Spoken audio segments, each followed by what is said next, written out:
ঘরে আপনারা মক্কার ছবি রাখেন, ঘরে আপনারা মদিনার ছবি রাখেন। ঘরে যেমন মক্কার ছবি রাখবেন, ঘরে যেমন মদিনার ছবি রাখবেন, ঠিক তেমনি ভাবে ঘরে বায়তুল মাকদিসের ছবি রাখবেন। আপনার পরবর্তী প্রজন্মের কাছে আপনি এই বার্তা পৌঁছে দিতে হবে।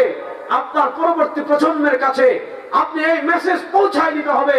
মসজিদে আকসার মালিকরা ইহুদিরা না, আরদে মুকাদ্দাসের মালিক ইহুদিরা না, আসকালানের মালিক ইহুদিরা না, বাবেলুদ্দের মালিক ইহুদিরা না, দিমাশকের মালিক ইসরায়েল না, বায়তুল মাকদিসের মালিক আমরা, ইসরায়েলের মালিক আমরা, বাবেলুদ্দের মালিক আমরা, আসকালানের মালিক আমরা, গাজার মালিক আমরা, রাফার মালিক আমরা।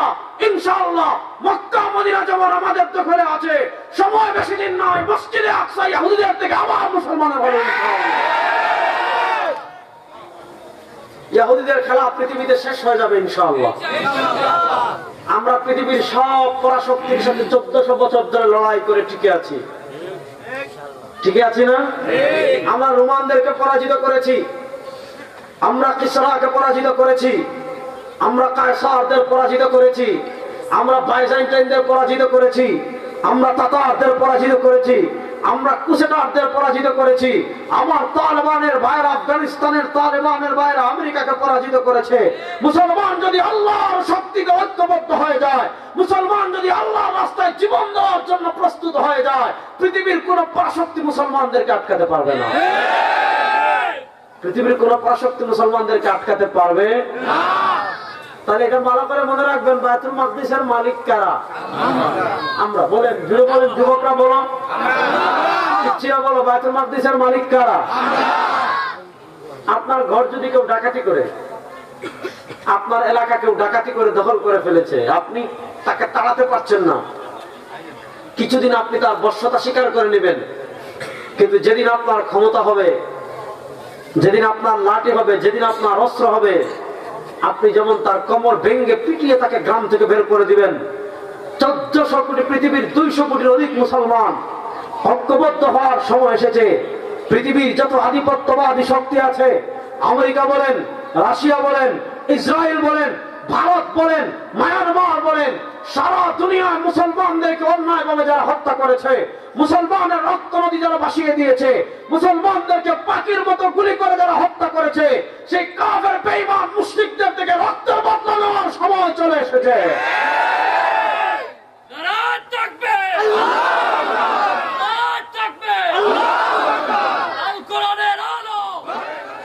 সৌতুল হেরা, কেরাতুল কোরআন, হাফিজিয়া মাদ্রাসা ও দক্ষিণ মধ্যপাড়া শাহী মসজিদের যৌথ উদ্যোগে আজকের এই 21তম বার্ষিক ওয়াজ মাহফিলে আল্লাহ তাআলা আমাদেরকে শীতের রাতে, প্রচন্ড শীতের রাতে, এই প্রচন্ড শীতের রাতে, গভীর রাতে আল্লাহ তাআলা আমাদেরকে দুনিয়ার সকল কাজ থেকে ফারিগ করে আল্লাহ তাআলা আমাদেরকে জান্নাতের বাগানে আসার, বসার, কথা বলার, কথা শোনার তৌফিক দান করেছেন। আমরা সবাই একবার আল্লাহ রাব্বুল ইজ্জত ওয়াল জালালের দরবারে অন্তরের অন্তঃস্থল থেকে কালেমাতুশ শুকর আদায় করি, আলহামদুলিল্লাহ।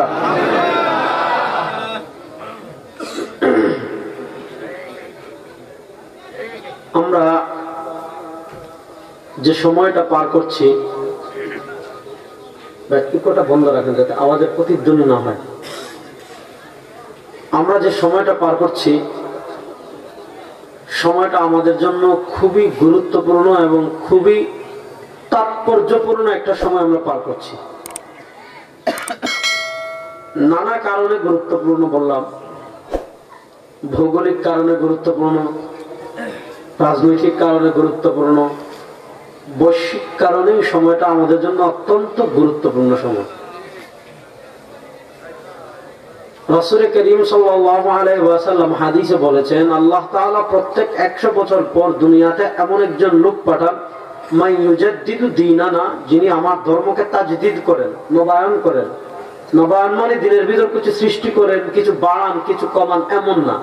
বরং ইসলামের গায়ে কেউ যদি কাদা লাগাতে চায়, ইসলামের গায়ে কেউ যদি সমস্যা সৃষ্টি করতে চায়, ইসলামের গায়ে কেউ যদি ধুলো লাগাতে চায়, আল্লাহ তাআলা 100 বছরের মাথায় এমন একজনকে পাঠান যিনি ইসলামকে আবার স্বচ্ছ করে দেন, ইসলামকে আবার পরিষ্কার করে দেন। ইসলামের উপর যেই অ্যাঙ্গেল থেকে যারা যেভাবে প্রশ্ন করে, আপত্তি করে, বিভিন্ন বুদ্ধিবৃত্তিক প্রশ্ন করে, নানা ফিতনা তৈরি করতে চায়, তারা সকল ফিতনার কোমর ভেঙে দেন। এই কথা বুঝার আগে, এই কথাটা তখনই বুঝবেন যখন এই কথাটা বুঝবেন। আজকে 1417, আজকে 1447 হিজরি 3 রজব, রজব মাসের 3 তারিখ যাচ্ছে। দেখেন ওই পিছনের বাচ্চাদের দুষ্টামি বন্ধ করতে হবে। যে একজনে গিয়ে তাদেরকে বাসা চলে যেতে বলেন, এরাই ওয়াজ বুঝবেও না, তাদের জন্য আমি ওয়াজ করবো না, অনেক রাত হয়েছে তো বাসায় গিয়ে এরা ঘুমো। আজকে 1447 হিজরি 3 রজব, মনোযোগ। আমাদের নবী করিম সাল্লাল্লাহু আলাইহি ওয়াসাল্লাম দুনিয়া থেকে বিদায় নিয়েছেন 11 হিজরিতে। বলেন কত হিজরিতে?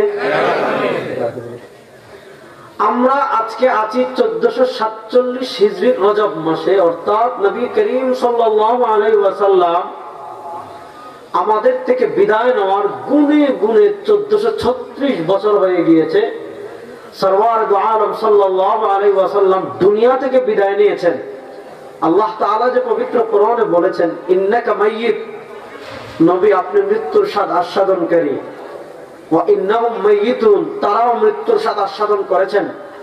হযরত ঈসা এখনো করেননি, তিনি কিয়ামতের আগে করবেন। আল্লাহ তাআলা যে বলেছেন ইন্নাকা মাইয়িত, নবী আপনি মৃত্যুর স্বাদ আস্বাদনকারী, তো নবী করিম সাল্লাল্লাহু আলাইহি ওয়াসাল্লাম দুনিয়া থেকে ইন্তেকাল করেছেন, এটা ঠিক। নবী করিম সাল্লাল্লাহু আলাইহি ওয়াসাল্লাম ইন্তেকাল করেছেন, মৃত্যুবরণ করেছেন দুনিয়াতে, এটা ঠিক। কিন্তু সরওয়ার দু আলম সাল্লাল্লাহু আলাইহি ওয়াসাল্লামকে যখন কবর মুবারকে দাফন করা হয়েছে, আহলুস সুন্নাহ ওয়াল জামাআতের আকীদা হলো সরওয়ার দু আলম সাল্লাল্লাহু আলাইহি ওয়াসাল্লামকে যখন কবর মুবারকে দাফন করা হয়েছে, আল্লাহ তাআলা সরওয়ার দু আলম সাল্লাল্লাহু আলাইহি ওয়াসাল্লামকে কবর মুবারক দাফন করার পর আল্লাহ তাআলা সরওয়ার দু আলম সাল্লামের শরীর মুবারকে তার প্রাণকে আবার ফিরিয়ে দিয়েছেন। যার কারণে আহলুস সুন্নাহ ওয়াল জামাআতের আকীদা হলো আমাদের নবী কবরে জিন্দা। সুবহানাল্লাহ, বলেন আমাদের নবী কবরে জিন্দা। জোরে বলেন আমাদের নবী কবরে জিন্দা। জোরে বলেন আমাদের নবী কবরে জিন্দা। ইমাম আবু ইয়ালা আল মাওসিলি রাহিমাহুল্লাহ মুসনাদে আবু ইয়ালা আল মাওসিলিতে হাদিস এনেছেন, যে হাদিসকে নাসিরউদ্দিন আলবানী সহ আরো অনেক আলেমগণ সহিহ বলেছেন। নবী করিম সাল্লাল্লাহু আলাইহি ওয়াসাল্লাম বলেন, আমার উম্মতেরা শুনো, আল আমবিয়াউ আহইয়াউন ফি কুবুরিহিম ইউসাল্লুন, আল আমবিয়াউ আহইয়াউন ফি কুবুরিহিম ইউসাল্লুন। হযরত আনাস ইবনে মালিক রাদিয়াল্লাহু তাআলা আনহু অথবা মুআয ইবনে জাবাল রাদিয়াল্লাহু তাআলা থেকে হাদিস এসেছে, নবী করিম সাল্লাল্লাহু আলাইহি ওয়াসাল্লাম বলেন, আমার উম্মতেরা শোনো, আল আমবিয়া, আল্লাহ দুনিয়াতে যত নবী পাঠিয়েছেন, আল্লাহ দুনিয়াতে যত রাসূল পাঠিয়েছেন, দুনিয়াতে যত নবী এসেছেন, দুনিয়াতে যত রাসূল এসেছেন, আর যত নবীগণ ইন্তেকাল করে তাদেরকে কবর দাফন করা হয়েছে, নবী করিম সাল্লাল্লাহু আলাইহি ওয়াসাল্লাম বলেন, আল আমবিয়া ওয়া আহইয়াউন, সব নবীগণ জীবিত, ফি কুবুরিহিম, তাদের কবরে কি করছেন, ইউসাল্লুন, সব নবীগণ কবরে নামাজ পড়ছেন। সুবহানাল্লাহ, তাহলে বলেন নবীগণ কবরে কি করেন, নামাজ পড়েন। বলেন নবীগণ কবরে কি করেন, রজব মাস চলে, মেরাজের মাস। অধিকাংশ মুহাদ্দিস ফুকাহায়ে কেরামের মতে রজব মাসে মেরাজ হয়েছে, বাকি মেরাজের তারিখ নিয়ে অনেকগুলো মতানৈক্য আছে। 27 তারিখ এটা প্রসিদ্ধ মত, কিন্তু বিশুদ্ধ মত আরো অনেকগুলো আছে। রজব মাস কেন্দ্রিক কোন আমল ইসলামী শরিয়ায় নেই, লাইলাতুল মেরাজ উপলক্ষে কোন নামাজ, কোন রোজা ইসলামে নেই, এগুলা থেকে আমরা বেঁচে থাকবো, এগুলো বিদআত। আমি যে কথাটা বলছি, আল্লাহ তাআলা পবিত্র কোরআনে বলেছেন, সুবহানাল্লাযী আসরা বিআবদিহি, সুবহানাল্লাযী আসরা বিআবদিহি লাইলাম মিনাল মাসজিদিল হারাম ইলাল মাসজিদিল আকসা আল্লাযী বারাকনা হাওলা। আমার নবীর দাম কত, আমার নবীর মর্যাদা কত, আমার নবীর মাকাম কত, আমার নবীর মর্যাদা বোঝার জন্য, আমার নবীর মান বোঝার জন্য, আমার নবীর শান বোঝার জন্য আমার নবীর মাকাম বোঝার জন্য কোরআনুল কারীমের এই আয়াতটাই যথেষ্ট। সরওয়ার দু আলমের কদম মুবারক মাত্র একবার পড়েছে বাইতুল মাকদিস। সরওয়ার দু আলম সাল্লাল্লাহু আলাইহি ওয়াসাল্লামের পা মুবারক মাত্র একবার পড়েছে বাইতুল মাকদিস। আল্লাহ তাআলা পবিত্র কোরআনে বলেন, আমার হাবিবের একবারের কদম মুবারকের উসিলায়, আমার হাবিবের একবারের কদম মুবারকের দুলার বরকতে আল্লাযী বারাকনা হাওলা, পুরা বাইতুল মাকদিস আল্লাহ আমাদের জন্য বরকতপূর্ণ করে দিয়েছেন। এজন্য শুনেন, ঘরে আপনারা মক্কার ছবি রাখেন, ঘরে আপনারা মদিনার ছবি রাখেন। ঘরে যেমন মক্কার ছবি রাখবেন, ঘরে যেমন মদিনার ছবি রাখবেন, ঠিক তেমনি ভাবে ঘরে বাইতুল মাকদিসের ছবি রাখবেন। আপনার পরবর্তী প্রজন্মের কাছে আপনি এই বার্তা পৌঁছে দিতে হবে। আপনার পরবর্তী প্রজন্মের কাছে আপনি এই মেসেজ পৌঁছায় দিতে হবে। মসজিদে আকসার মালিকরা ইহুদিরা না, আরদে মুকাদ্দাসের মালিক ইহুদিরা না, আসকালানের মালিক ইহুদিরা না, বাবেলুদ্দের মালিক ইহুদিরা না, দিমাশকের মালিক ইসরায়েল না, বাইতুল মাকদিসের মালিক আমরা, ইসরায়েলের মালিক আমরা, বাবেলুদ্দের মালিক আমরা, আসকালানের মালিক আমরা, গাজার মালিক আমরা, রাফার মালিক আমরা। ইনশাআল্লাহ মক্কা মদিনা যেমন আমাদের দখলে আছে, সময় বেশি দিন নয়, মসজিদে আকসা ইহুদিদের থেকে আবার মুসলমানের হবে ইনশাআল্লাহ। ইহুদিদের খেলা পৃথিবীতে শেষ হয়ে যাবে ইনশাআল্লাহ। আমরা পৃথিবীর সব পরাশক্তির সাথে 1400 বছর ধরে লড়াই করে টিকে আছি। টিকে আছি না? আমরা রোমানদেরকে পরাজিত করেছি, আমরা কিসরাকে পরাজিত করেছি, আমরা কায়সারদের পরাজিত করেছি, আমরা বাইজেন্টাইনদের পরাজিত করেছি, আমরা তাতারদের পরাজিত করেছি, আমরা কুসেটারদের পরাজিত করেছি। আমার তালেবানের ভাইরা, আফগানিস্তানের তালেবানের ভাইরা আমেরিকাকে পরাজিত করেছে। মুসলমান যদি আল্লাহর শক্তিতে ঐক্যবদ্ধ হয়ে যায়, মুসলমান যদি আল্লাহর রাস্তায় জীবন দেওয়ার জন্য প্রস্তুত হয়ে যায়, পৃথিবীর কোন পরাশক্তি মুসলমানদেরকে আটকাতে পারবে না। পৃথিবীর কোন পরাশক্তি মুসলমানদেরকে আটকাতে পারবে না। তাহলে এটা ভালো করে মনে রাখবেন, বাইতুল মাকদিসের মালিক কারা? আমরা। বলেন, জুড়ে বলেন, যুবকরা বলো, পিচ্চিরা বলো, বাইতুল মাকদিসের মালিক কারা? আপনার ঘর যদি কেউ ডাকাতি করে, আপনার এলাকা কেউ ডাকাতি করে দখল করে ফেলেছে, আপনি তাকে তাড়াতে পারছেন না, কিছুদিন আপনি তার বশ্যতা স্বীকার করে নেবেন। কিন্তু যেদিন আপনার ক্ষমতা হবে, যেদিন আপনার লাঠি হবে, যেদিন আপনার অস্ত্র হবে, আপনি যেমন তার কোমর ভেঙে পিটিয়ে তাকে গ্রাম থেকে বের করে দিবেন। 1400 কোটি, পৃথিবীর 200 কোটির অধিক মুসলমান ঐক্যবদ্ধ হওয়ার সময় এসেছে। পৃথিবীর যত আধিপত্যবাদী শক্তি আছে, আমেরিকা বলেন, রাশিয়া বলেন, ইসরায়েল বলেন, ভারত বলেন, মায়ানমার বলেন, সারা দুনিয়ায় মুসলমানদেরকে অন্যায়ভাবে যারা হত্যা করেছে, মুসলমানের রক্ত নদী যারা ভাসিয়ে দিয়েছে, মুসলমানদেরকে পাখির মতো গুলি করে যারা হত্যা করেছে, সেই কাফের বেঈমান মুশরিকদের থেকে রক্তের বদলা নেওয়ার সময় চলে এসেছে।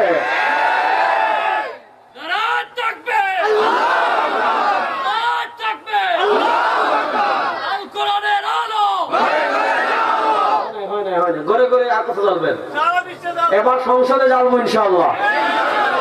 যুবকরা প্রস্তুত আছেন তো ইনশাআল্লাহ?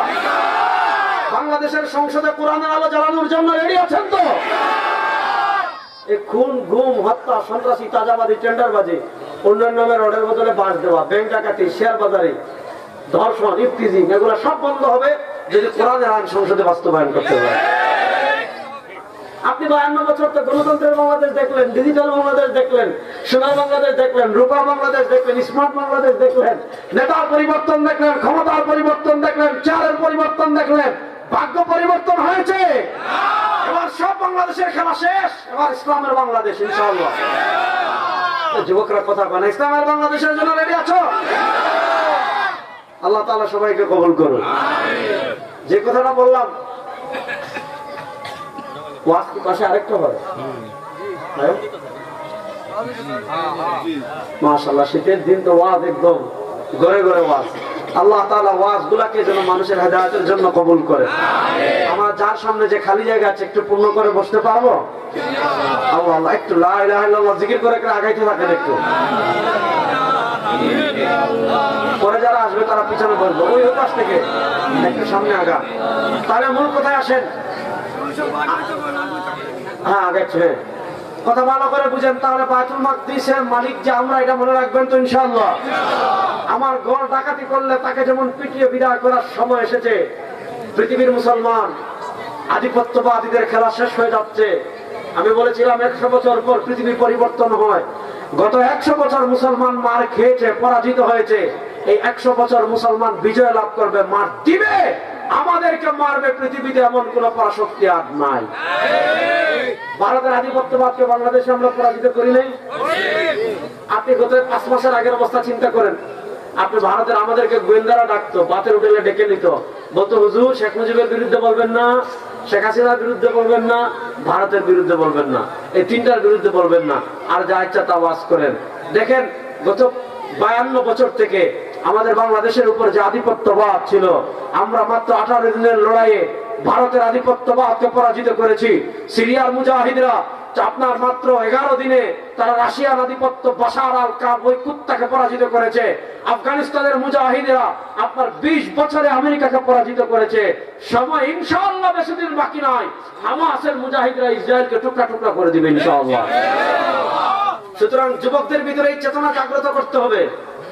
ইসরায়েলের রেজিস্ট্রি আমাদের, বায়তুল মাকদিসের খাতা কলমে মালিকানা আমাদের, রেজিস্ট্রি আমাদের, জমিনের খতিয়ান আমাদের, দাগ আমাদের। তারা দখল করে রেখেছে। সরওয়ারে দো আলমের উম্মার ঘুমন্ত সিংহরা জেগে ওঠার সময় এসেছে। সুলতান সালাউদ্দিন আইয়ুবীর উত্তরসূরিরা জেগে ওঠার সময় এসেছে। আর বেশি দিন বাকি নয়, বায়তুল মাকদিসের লাল গম্বুজে আবার কালেমার পতাকা উঠবে ইনশাআল্লাহ। কথা ভালো করে বুঝেন।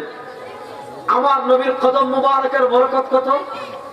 বায়তুল মাকদিসে আমার নবীর কদম মুবারক মাত্র একদিন, এক মুহূর্তের জন্য পড়েছে। আল্লাহ বলেন আল্লাযী বারাকনা হাওলা, আল্লাযী বারাকনা হাওলা, আল্লাযী বারাকনা হাওলা। আমার হাবিবের কদম মুবারক বায়তুল মাকদিসে মাত্র এক মুহূর্তের জন্য পড়েছে। ওই এক মুহূর্তের কদম মুবারকের বদৌলতে পুরো বায়তুল মাকদিসকে আল্লাহ আমাদের জন্য বরকতপূর্ণ করে দিয়েছেন। সরওয়ারে দো আলম সাল্লাল্লাহু আলাইহি ওয়াসাল্লাম মক্কা থেকে বায়তুল মাকদিস গিয়েছেন বুরাকে চড়ে। ইমাম মুসলিম রাহিমাহুল্লাহ মুসলিম শরীফে একদম বিশুদ্ধ বর্ণনা এনেছেন। নবী করিম সাল্লাল্লাহু আলাইহি ওয়াসাল্লাম বলেন, মারারতু লাইলাতান উসরিয়া বি আলা মুসা ইনদাল কাসীবিল আহমার, মারারতু লাইলাতান উসরিয়া বি আলা মুসা ইনদাল কাসীবিল আহমার وهو قائم يصلي في قبره وهو قائم يصلي في قبره وهو قائم يصلي في قبره। হযরত মুসা আলাইহিস হযরত নবী করিম সাল্লাল্লাহু আলাইহি ওয়াসাল্লাম বলেন, মেরাজের রাতে আমি যখন বুরাকে চড়ে বিদ্যুতের চেয়ে দ্রুত গতিতে মক্কা থেকে বায়তুল মাকদিস যাচ্ছিলাম, মারারতু লাইলাতান উসরিয়া বি আলা মুসা, আমি যখন বিদ্যুতের চেয়ে দ্রুত গতিতে মক্কা থেকে আমি কোথায় যাচ্ছিলাম, মক্কা থেকে বায়তুল মাকদিস যাচ্ছিলাম। মক্কা থেকে বায়তুল মাকদিস যাওয়ার পথে হঠাৎ আমি নিচের দিকে তাকাইলাম, আর হঠাৎ আমি নিচের দিকে তাকিয়ে দেখি একটা লাল মাটির টিলা, একটা লাল মাটির টিলা আমি দেখতে পেলাম। ওই লাল মাটির টিলার নিচে হযরত মুসা আলাইহিস সালামের কবর। আর সরওয়ারে দো আলম সাল্লাল্লাহু আলাইহি ওয়াসাল্লাম বলেন, আমি দেখতে পেলাম ওয়া হুয়া কাইমুন ইউসাল্লি ফি কবরিহি। সরওয়ারে দো আলম সাল্লাল্লাহু আলাইহি ওয়াসাল্লাম বলেন, আমি দেখতে পেলাম ওয়া হুয়া কাইমুন ইউসাল্লি ফি কবরিহি, হযরত মুসা আলাইহিস সালাম তার কবরে দাঁড়িয়ে নামাজ পড়ছেন। তাহলে নবীগণ কবরে কি করেন? নামাজ পড়েন। বলেন না, নবীগণ কবরে কি করেন? নামাজ পড়েন। আমার নবীর জিন্দা থাকার মেকদার কতটুকু, পরিমাণ কতটুকু? আমার নবীর জিন্দা এবং জিন্দা থাকার পরিমাণ কবরে কতটুকু, এটুকু বোঝার জন্য এতটুকু বুঝেন। সরওয়ারে দো আলম সাল্লাল্লাহু আলাইহি ওয়াসাল্লাম সহিহ বুখারীর হাদিস আমাদেরকে শিক্ষা দিয়েছেন। সরওয়ারে দো আলম সাল্লাল্লাহু আলাইহি ওয়াসাল্লাম বলেছেন, আকসিরু আলাইয়া সালাতাকুম ইয়াউমাল জুমআহ ফাইন্না সালাতাকুম মা'রুদাতুন আলাইয়া। ও আমার উম্মাহ, শুক্রবার যখন আসবে, শুক্রবার যেদিন আসবে, আকসিরু আলাইয়া সালাতাকুম ইয়াউমাল জুমআহ, শুক্রবার যেদিন আমার আসবে সেদিন আমার নামে বেশি করে দুরূদ পড়বে, সেদিন আমার নামে বেশি করে দুরূদ পড়বে। কেন? ফাইন্না সালাতাকুম মা'রুদাতুন আলাইয়া, কারণ শুক্রবারে দুরূদ পড়লে তোমাদের দুরূদ আমার কাছে পেশ করা হয়। এক সাহাবী প্রশ্ন করলেন, ইয়া রাসূলুল্লাহ, আপনি তো মরে যাবেন, ইয়া রাসূলুল্লাহ, আপনাকে তো কবরে দাফন করা হবে, তাহলে স্বাভাবিকভাবে কবরে দাফন করলে আমরা বুঝি কি গোশত মাটি খেয়ে ফেলে, হাড্ডি মাটি খেয়ে ফেলে, শরীর মাটি খেয়ে ফেলে। ইয়া রাসূলুল্লাহ, আপনার যদি গোশত চর্বি হাড্ডি এগুলো মাটি খেয়ে ফেলে, আপনার উপর দুরূদ সালাম পেশ করা হবে কেমনে? সরওয়ার দু আলম সাল্লাল্লাহু আলাইহি ওয়াসাল্লাম জবাব দিচ্ছেন, সরওয়ার দু আলম সাল্লাল্লাহু আলাইহি ওয়াসাল্লাম জবাব দিচ্ছেন, সরওয়ার দু আলম সাল্লাল্লাহু আলাইহি ওয়াসাল্লাম জবাব দিচ্ছেন, ইন্নাল্লাহ হারামা আলাল আরদি, ইন্নাল্লাহ হারামা আলাল আরদি আন তাকুল আজসাদ আল আমবিয়া, ইন্নাল্লাহ হারামা আলাল আরদি আন তাকুল আজসাদ আল আমবিয়া, ইন্নাল্লাহ হারামা আলাল আরদি আন তাকুল আজসাদ আল আমবিয়া। আল্লাহ তাআলা দুনিয়ার সব মাটির উপর হারাম করে দিয়েছেন, আল্লাহ তাআলা দুনিয়ার সব মাটির উপর হারাম করে দিয়েছেন। ইন্নাল্লাহ হারামা আলাল আরদ, আল্লাহ তাআলা জমিনের উপর হারাম করে দিয়েছেন আন তাকুল আজসাদ আল আমবিয়া, আন তাকুল আজসাদ আল আমবিয়া। পৃথিবীর কোন মাটি কোন নবীর শরীর খেতে পারবে না। এজন্য সরওয়ার দু আলম সাল্লাল্লাহু আলাইহি ওয়াসাল্লাম বলেছেন, মান সাল্লা ইনদা কবরি সামি'তু ওয়া মান সাল্লা নাইয়ান উবলিতু।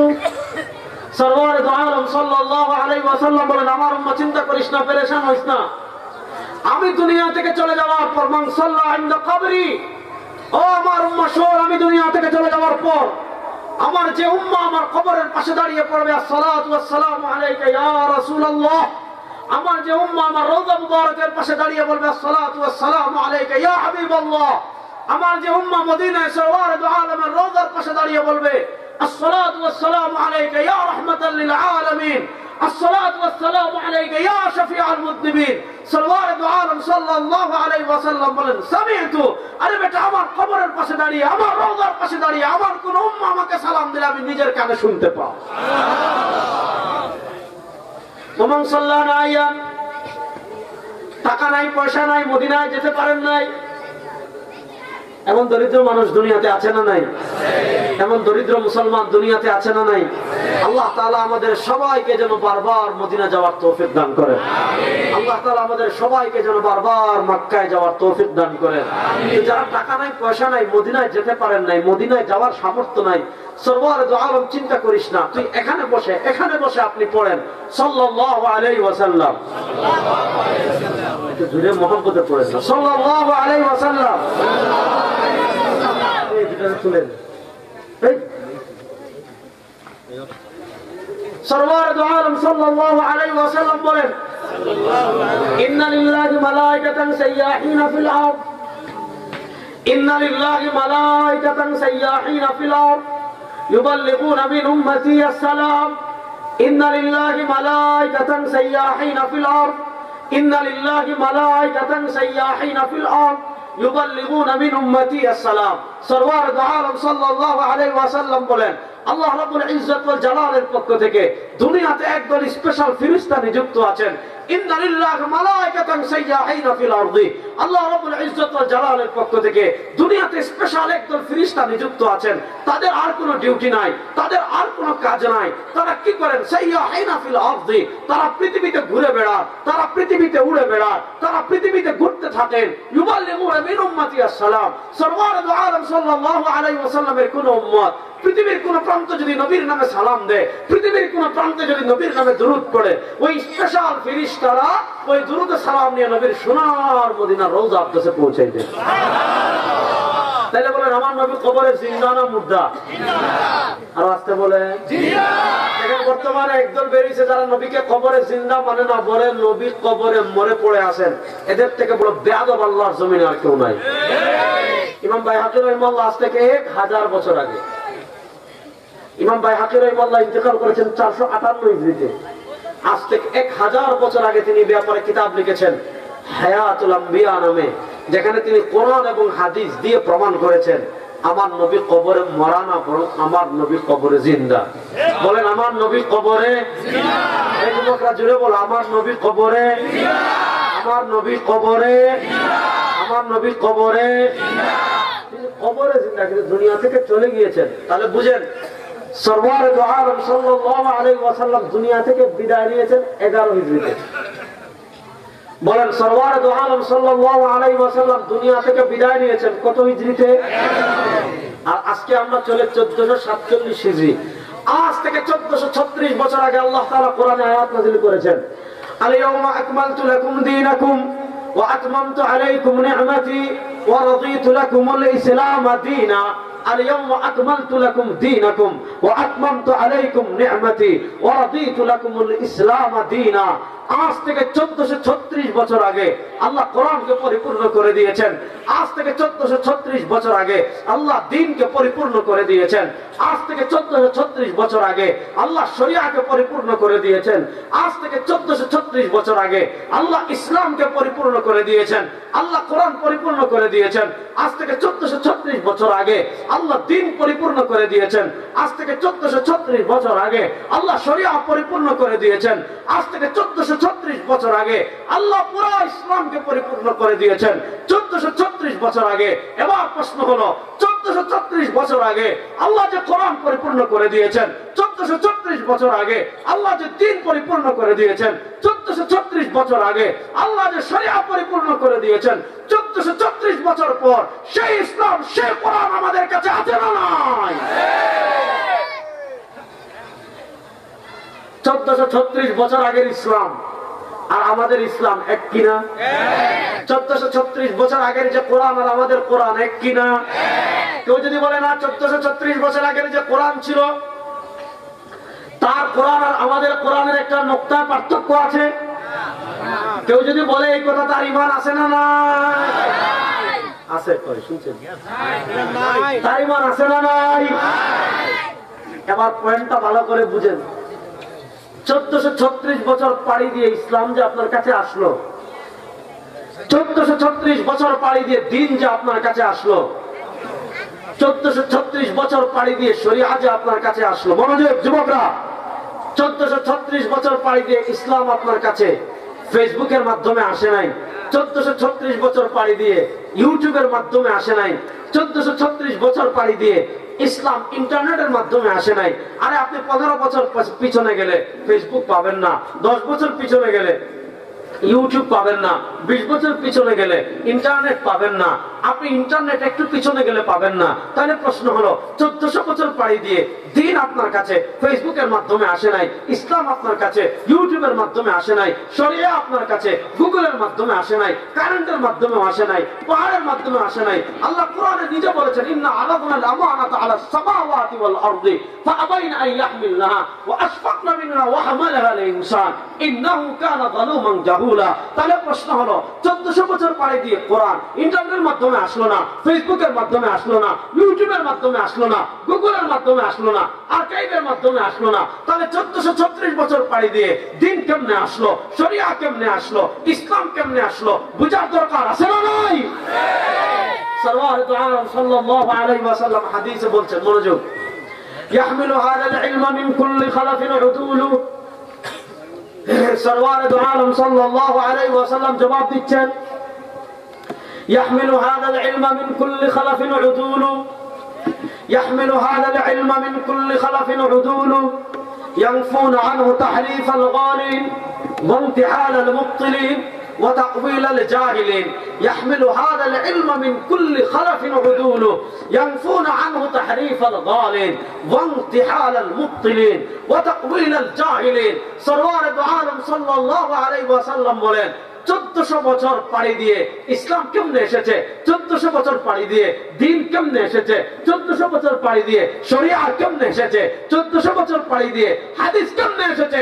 সরওয়ার দু আলম সাল্লাল্লাহু আলাইহি ওয়াসাল্লাম বলেন, আল্লাহ তাআলা প্রত্যেক যুগে ইয়াহমিলু হাযাল ইলমা মিন কুল্লি খালাফিন উদুল, প্রত্যেক যুগে আল্লাহ তাআলা একদল ন্যায়পরায়ণ আলেম তৈরি করে দেন, একদল বলিষ্ঠ জালেমের জুলুমের সামনে যারা মাথা নত করেন না, জেল অত্যাচার হামলা মামলার সামনে যারা মাথা নত করেন না, জীবন দিয়ে দিবে যারা মাথা নত করেন না, ফাঁসির কাস্টে যারা চলে যাবে যারা মাথা নত করে না, আল্লাহ তাআলা এমন একদল আলেম তৈরি করে দিবেন, আল্লাহ তাআলা এমন একদল হক্কানি রব্বানি আলেম তৈরি করে দিবেন যারা তাদের পূর্ববর্তী প্রজন্ম থেকে তাদের কাঁধে ইলম বহন করবেন, তাদের সিনায় ইলম বহন করবেন, তারা তাদের তাদের সিনায় ইলম বহন করে তাদের পরবর্তী প্রজন্মের কাছে পৌঁছে দিবে, এরা তাদের পরবর্তী প্রজন্মের কাছে পৌঁছে দিবে, এরা তাদের পরবর্তী প্রজন্মের কাছে পৌঁছে দিবে, এরা তাদের পরবর্তী প্রজন্মের কাছে পৌঁছে দিবে। ও মুসলমান, ও যুবকরা, এভাবে তুমি 1400 বছরের ইতিহাস দেখো। কোরআন 1400 বছর পাড়িয়ে তোমার কাছে আসছে আলেমদের মাধ্যমে, শরিয়া 1400 বছর পাড়ি দিয়ে তোমার কাছে আসছে আলেমদের মাধ্যমে, ইসলাম 1400 বছর পাড়ি দিয়ে আপনার কাছে আসছে আলেমদের মাধ্যমে। আজকে যারা আলেমদের বিরুদ্ধে আঙ্গুল তুলে আলেমদেরকে অপদস্থ করতে চায়, এরা আল্লাহর শত্রু, কোরআনের শত্রু, ইসলামের শত্রু, বিশ্ব নবীর শত্রু। তাহলে বলেন 1400 বছর পাড়ি দিয়ে কোরআন আপনাদের কাছে কেমনে আসছে? আলেমদের মাধ্যমে। বলেন কেমনে আসছে? আরো সহজ করে বুঝাইলে আপনারা বুঝবেন।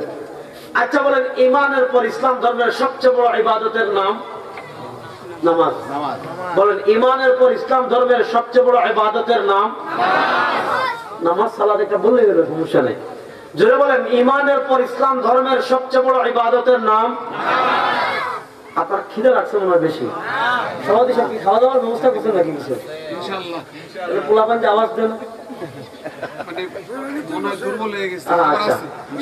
খাবার আছে, একটু আগে বসেন, যার যার সামনে নড়াচড়া করে আলোচনা ভালো করে বুঝেন। আমার তো সুর নাই, আমি কথা বলি, এখন কথা বেশি বোঝা দরকার। সুরের আওয়াজ জীবনে বহু শুনছেন, আরো শুনবেন সামনে ইনশাআল্লাহ। আচ্ছা বলেন, তাহলে ঈমানের পর ইসলাম ধর্মের সবচেয়ে বড় ইবাদতের নাম? রাসূলুল্লাহ সাল্লাল্লাহু আলাইহি ওয়াসাল্লাম বলেছেন, আউয়ালু মা ইউহাসাবু বিহিল আবদু ইয়াউমাল কিয়ামাতি আস-সালাহ, ফামান সালাহা সালাহা সাইরু আমালি ওয়া মান ফাসাদা ফাসাদা সাইরু আমালি। সরওয়ার দু আলম সাল্লাল্লাহু আলাইহি ওয়াসাল্লাম বলেছেন, আমার উম্মত শুনো, কিয়ামতের দিন সবার আগে সব মানুষের নামাজের হিসাব হবে। আউয়ালু মা ইউহাসাবু বিহিল আবদু ইয়াউমাল কিয়ামাতি আস-সালাহ, কিয়ামতের দিন সব মানুষের সবার আগে নামাজের হিসাব হবে। ফামান সালাহা সালাহা সাইরু আমালি, যারা নামাজের হিসাব ঠিকমতো দিতে পারবে, আল্লাহ তাআলা বলবেন, আমার বান্দা যেহেতু নামাজের হিসাব ঠিকমতো দিয়ে দিয়েছে, তার আর অন্যান্য আমাদের হিসাব নেওয়ার দরকার নাই। যেহেতু আমার বান্দা নামাজের হিসাব দিয়ে দিয়েছে, তার গলায় জান্নাতের মালা পরিয়ে দাও। ওমান ফাসাদাত ফাসাদা সাইরু আমালি, আর যে নামাজের হিসাবে আটকে যাবে, আল্লাহ তাআলা বলবেন, প্রথম ধাপেই তো আটকে গেছে, বাকিগুলোর হিসাব নেওয়ার দরকার নাই। বোঝা গেল ইসলাম ধর্মের সবচেয়ে বড় ইবাদতের নাম নামাজ। আল্লাহ তাআলা পবিত্র কোরআনে বলেছেন, মুমিন যারা জাহান্নামে যাবে, আল্লাহর ফেরেশতারা তাদেরকে জিজ্ঞেস করবেন, কিরে তোর কাছে না কোরআন ছিল, তোর কাছে না বিশ্বনবীর হাদিস ছিল, তোর কাছে না আলেমরা গেল, তোর কাছে না তাবলীগওয়ালারা গেল, তোর কাছে না চরমনাইওয়ালারা গেল, তোর কাছে না দিনদার মানুষেরা দিনের দাওয়া নিয়ে গেল, বক্তাদের ওয়াজে শুনে তুই জান্নাত জাহান্নামের কথা শুনলি, তারপরেও তুই কেন জাহান্নামে আসলি? মা লাকুম ফি সাকার, আরে তুই সাকারে কেন আসলি, জাহান্নামে কেন আসবি? জাহান্নামীরা এক নম্বর কারণ বলবে, ঈমান থাকার পরও, ইসলাম গ্রহণ করার পর যারা জাহান্নামে যাবে, তারা এক নম্বর কারণ বলবে যে ইসলাম গ্রহণ করার পরও আমরা জাহান্নামে আসার কারণ হলো ক্বালু লাম নাকু মিনাল মুসাল্লিন, লাম নাকু মিনাল মুসাল্লিন, দুনিয়াতে আমরা নামাজ পড়তাম না। মনোযোগ দিয়ে কথা বুঝেন। তাহলে বলেন, ইসলাম ধর্মের সবচেয়ে বড় ইবাদতের নাম নামাজ। আচ্ছা বলেন, এই মাজলিসে যদি এখন কেউ মুসলমান হয়, অথবা এখন এই মুহূর্তে কেউ যদি প্রাপ্তবয়স্ক হয়, তাহলে তার জন্য আজকে এশার নামাজ পড়া ফরজ কি ফরজ না? জোরে বলেন। এই মুহূর্তে কেউ যদি কালেমা পড়ে, লা ইলাহা ইল্লাল্লাহ মুহাম্মাদুর রাসূলুল্লাহ, এই মুহূর্তে যদি কেউ কালেমা পড়ে মুসলমান হয়, মনোযোগ, এই মুহূর্তে কেউ যদি কালেমা পড়ে মুসলমান হয়, আজকে এশার নামাজ পড়া তার জন্য ফরজ কি ফরজ না? এখন আপনি তাকে বললেন, খবরদার, কোন হুজুরকে দেখে নামাজ শেখা যাবে না, কোন মানুষকে ফলো করা যাবে না, কোন ইমামকে ফলো করা যাবে না, কোন মুহাদ্দিসকে ফলো করা যাবে না, কোন মুজতাহিদকে ফলো করা যাবে না, কোন শায়েখকে ফলো করা যাবে না। আমাদেরকে নামাজ শিখতে হবে সরাসরি কোরআন এবং হাদিস থেকে। এবার আপনি তাকে বললেন, ভাই তোমাকে হাদিস পড়ে নামাজ শিখতে হবে, এই নাও বুখারী শরীফ, এই নাও মুসলিম শরীফ, এই নাও তিরমিজি শরীফ, এই নাও আবু দাউদ শরীফ, এই নাও নাসাই শরীফ, এই নাও ইবনে মাজাহ শরীফ, এই নাও মুয়াত্তা মালিক, এই নাও মুয়াত্তা মুহাম্মদ, এই নাও শরহ মানিল আসার, এই নাও শরহ মুসলিমিল আসার, এই নাও মুসনাদে আহমদ, এই নাও মুসনাদে বাজ্জার, এই নাও মুসনাদে আবু দাউদ তায়ালিসি, এই নাও মুসনাদে আবু ইয়ালা আল মাওসিলি, এই নাও মুসনাদুল হারিসি, এই নাও মুসনাদে খাওয়ারিজমি, এই নাও মুসনাদুল ইমাম আশ-শাফিঈ, এই নাও মুসান্নাফ ইবনে আবি শায়বা, এই নাও মুসান্নাফ আব্দুর রাজ্জাক, এই নাও তুমি আসনানুল কুবরা লিন নাসাই, এই নাও আসনানুল কুবরা লিল বাইহাকি, এই নাও মারিফাতুস সুনানুল আসার, এই নাও ইমাম নাসাইর আমালুল ইয়াউমি ওয়াল লাইলা, এই নাও ইমাম হাইসামের মাজমুউজ যাওয়াইদ। এই 30-40টা কিতাব দিয়ে বললেন যে ভাই এই 30-40টা কিতাব দেখে তুমি নামাজ শিখে ফেলো। কোন হুজুরকে ফলো করা যাবে না, কোন ইমামকে ফলো করা যাবে না, কোন শাইখকে ফলো করা যাবে না, হাদিসের কিতাব দেখে দেখে দেখে দেখে তুমি নামাজ শিখে ফেলো। পারবে না? পারবে না, বলেন পারবে না? কেন পারবে না? মনোযোগ দিয়ে কথাটা বুঝেন। সে এক হাদিসে পাবে রুকুর কথা, রুকু কোথায় লাগাবে? এক হাদিসে পাবে রুকুর কথা, আরেক হাদিসে পাবে সিজদার কথা, এক হাদিসে পাবে কিরাতের কথা, এক হাদিসে পাবে আল্লাহু আকবারের কথা, এক হাদিসে পাবে হাত তোলার কথা, এক হাদিসে পাবে হাত বাঁধার কথা, এক হাদিসে পাবে সামি আল্লাহু লিমান হামিদার কথা, এক হাদিসে পাবে রব্বানা লাকাল হামদের কথা, এক হাদিসে পাবে তাসবির কথা, এক হাদিসে পাবে তাশাহুদের কথা, এক হাদিসে পাবে দোয়ার কথা, এক হাদিসে পাবে দোয়ায়ে মাসুরার কথা। প্রশ্ন হলো এক এক হাদিসে এক একটা পাবে দুরূদ শরীফ লাগাবে কোথায়? দোয়ায়ে মাসুরা লাগাবে কোথায়? রুকু লাগাবে কোথায়? সিজদা লাগাবে কোথায়? মাইক্রোফোন যদি এখানে না থাকে, লাইন যদি এখানে না থাকে, মেশিন যদি এখানে না থাকে, সংযোগ যদি হরণ পর্যন্ত ইউনিটের মাধ্যমে না থাকে, বিদ্যুৎ যদি না থাকে, ব্যাটারি যদি না থাকে, আপনি এটা দিছেন ওখানে, ওইটা দিছেন ওখানে, মাইক বাজবে? তাহলে আপনি যখন ইচ্ছা তখন রুকু করলে হবে? আপনি যখন ইচ্ছা তখন সিজদা করলে হবে না। সরওয়ার দু আলম সাল্লাল্লাহু আলাইহি ওয়াসাল্লাম নিজেই বলেছেন সাল্লু, নামাজ পড়ো কেমনে? কামা রাআইতুমুনি উসাল্লি, নামাজ পড়ো ওইভাবে। সরওয়ার দু আলম সাল্লাল্লাহু আলাইহি ওয়াসাল্লাম নামাজের ক্ষেত্রে নির্দেশনা দিয়েছেন। সরওয়ার দু আলম সাল্লাল্লাহু আলাইহি ওয়াসাল্লাম নামাজের ক্ষেত্রে কি নির্দেশনা দিয়েছেন? তিনি বলেছেন সাল্লু, নামাজ পড়ো কেমন নামাজ? কামা রাআইতুমুনি উসাল্লি, উসাল্লি, যেভাবে নামাজ পড়তে দেখো আমাকে। এবার দেখেন নামাজটা আসছে কেমনে, মনোযোগ। নামাজটা আপনার কাছে কাদের মাধ্যমে আসছে? নবীজি কেমনে নামাজ পড়েছেন দেখেছেন, সাহাবীরা কেমনে নামাজ পড়েছেন দেখেছেন, তাবেঈরা কেমনে নামাজ পড়েছেন দেখেছেন, তবে তাবেঈরা কেমনে নামাজ পড়েছেন দেখেছেন, আইম্মায়ে মুজতাহিদিন কেমনে নামাজ পড়েছেন দেখেছেন, সালাফের ইমাম কেমনে নামাজ পড়েছেন দেখেছেন, খালাফের ইমামগণ। এইভাবে দেখেন 1400 বছরে সারা নবীজির যে নামাজ দেখে দেখে দেখে দেখে দেখে দেখে পড়া শুরু হয়েছিল। এখানে যত মুসলমান আছেন কেউ এমন বলবেন না ছোটবেলায় আমি বই পড়ে নামাজ শিখেছি, বরং প্রত্যেকেই বলবেন আমার ইমাম সাহেব আমাকে নামাজ শিখিয়েছে, আমার পীর সাহেব আমাকে নামাজ শিখিয়েছে, আমার শিক্ষক আমাকে নামাজ শিখিয়েছে। তাহলে বুঝেন 1400 বছর পাড়ি দিয়ে নামাজ আসছে আপনার কাছে আলেমদের মাধ্যমে, হজও আপনার কাছে আসছে আলেমদের মাধ্যমে। আর আজকে তুমি 2 পাতার তাবলীগ করে আর 2 পৃষ্ঠা বাংলা ছোট বই পড়ে কুরআন হাদিস আলেমদের থেকে বেশি বুঝো। ফাইজলামি করার একটা লিমিট থাকা দরকার না?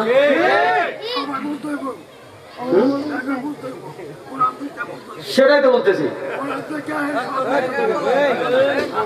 কথা ভালো করে বুঝতেছেন তো না? কাকার কথা আর আমার কথা একই, মানে আমার কথা কাকা তাইদ করলেন, আরবিতে তাইদ করা মানে শক্তিশালী করা। তাহলে বলেন 1400 বছর পাড়ি দিয়ে কোরআন আমাদের কাছে আসছে কাদের মাধ্যমে? আর আসতে বলেন কাদের মাধ্যমে? দিন আমাদের কাছে আসছে কাদের মাধ্যমে? শরিয়া আমাদের কাছে আসছে কাদের মাধ্যমে? এবার একটা হাদিস শুনুন তাহলে বুঝবেন। ইমাম বুখারী রাহিমাহুল্লাহ সহিহ বুখারীতে আমরা বিশ্বাস করি, এটা আমাদের একটা মৌলিক আকীদা, সব ধ্বংস হয়ে যাবে। কুল্লু শাইইন হালিকুন ইল্লা ওয়াজহা, কুল্লু মান আলাইহা ফান ওয়া ইয়াবকা ওয়াজহু রাব্বিকা যুল জালালি ওয়াল ইকরাম। আমরা বিশ্বাস করি আসমান জমিন চন্দ্র সূর্য সব ধ্বংস হয়ে যাবে, একমাত্র থাকবেন কে? আল্লাহ। 5 মাস আগে জয় বাংলা কইতেন, কত দূর থেকে শোনা যাইত না? আল্লাহ আর আসতে বলেন, সব ধ্বংস হয়ে যাবে। ক্ষমতা কারো চিরস্থায়ী না, ক্ষমতার মালিক একমাত্র আপনি। সামান্য ক্ষমতা দুনিয়াতে পাবেন, তা বৈধভাবে হোক আর অবৈধভাবে হোক। আমাদের বাংলাদেশে একদল ক্ষমতা পেয়েছিল অবৈধভাবে, দিনের ভোট রাতে করে, ঠিক কিনা? কখনো দিনের ভোট রাতে করে, কখনো বিনা ভোটে, কখনো দামি ভোটে। শুনেন, সামান্য ক্ষমতা পেয়ে অন্ধ হবেন না, ক্ষমতা পেয়ে ধরাকে সরা জ্ঞান করবেন না, ক্ষমতা পেয়ে আল্লাহর হুকুমতকে চ্যালেঞ্জ করবেন না, ক্ষমতা পেয়ে আল্লাহর ক্ষমতাকে চ্যালেঞ্জ করবেন না। ইতিহাস থেকে শিক্ষা নেন। নমরুদ, ফেরাউন, আবু জাহেল, উতবা, শায়বা, রবিআ, আমরা দেখেছি দুনিয়াতে যারা দুনিয়ার সামান্য ক্ষমতা পেয়ে ইসলামের বিরুদ্ধে ষড়যন্ত্র করেছে, কোরআনের বিরুদ্ধে ষড়যন্ত্র করেছে, নবীদের বিরুদ্ধে ষড়যন্ত্র করেছে, আল্লাহর বিধানাবলীর বিরুদ্ধে ষড়যন্ত্র করেছে, পৃথিবীতে কেউ টিকতে পারে না, আওয়ামী লীগও পারে না। বাংলাদেশের আমরা মনে করছিলাম অনেকে যে হাসিনা না মরলে আর নামাইতে পারবে না। তারা তো ঘোষণা দিয়েছিল ভীষণ, আল্লাহ বলেন 41 না 24। তারা বলেছিল কি ভীষণ 41 পর্যন্ত রেডি করেছিল। আল্লাহ বলেন 41 না 24-এ খেলা শেষ। 24-এ খেলা কথা পরিষ্কার। বাংলাদেশের ক্ষমতায় যারা গিয়ে ইসলামকে মাইনাস করতে চাইবেন, বাংলাদেশের ক্ষমতায় গিয়ে যারা দ্বীনকে মাইনাস করতে চাইবেন, বাংলাদেশের ক্ষমতায় গিয়ে যারা কোরআনকে মাইনাস করতে চাইবেন, বাংলাদেশের ক্ষমতায় গিয়ে যারা ভারতের দালালি করবেন, বাংলাদেশের ক্ষমতায় গিয়ে যারা দিল্লির পাঁচটা গোলামি করবেন, বাংলাদেশের ক্ষমতায় গিয়ে যারা হিন্দুয়ানি শিক্ষা সিলেবাস চালু করে আমার সন্তানদেরকে যারা নাস্তিক মুরতাদ বানাতে চাইবেন, এই দেশের শ্বাস ফেলার মতো জায়গা আপনাদের হবে না, ভারতে পালিয়ে যেতে বাধ্য হবে।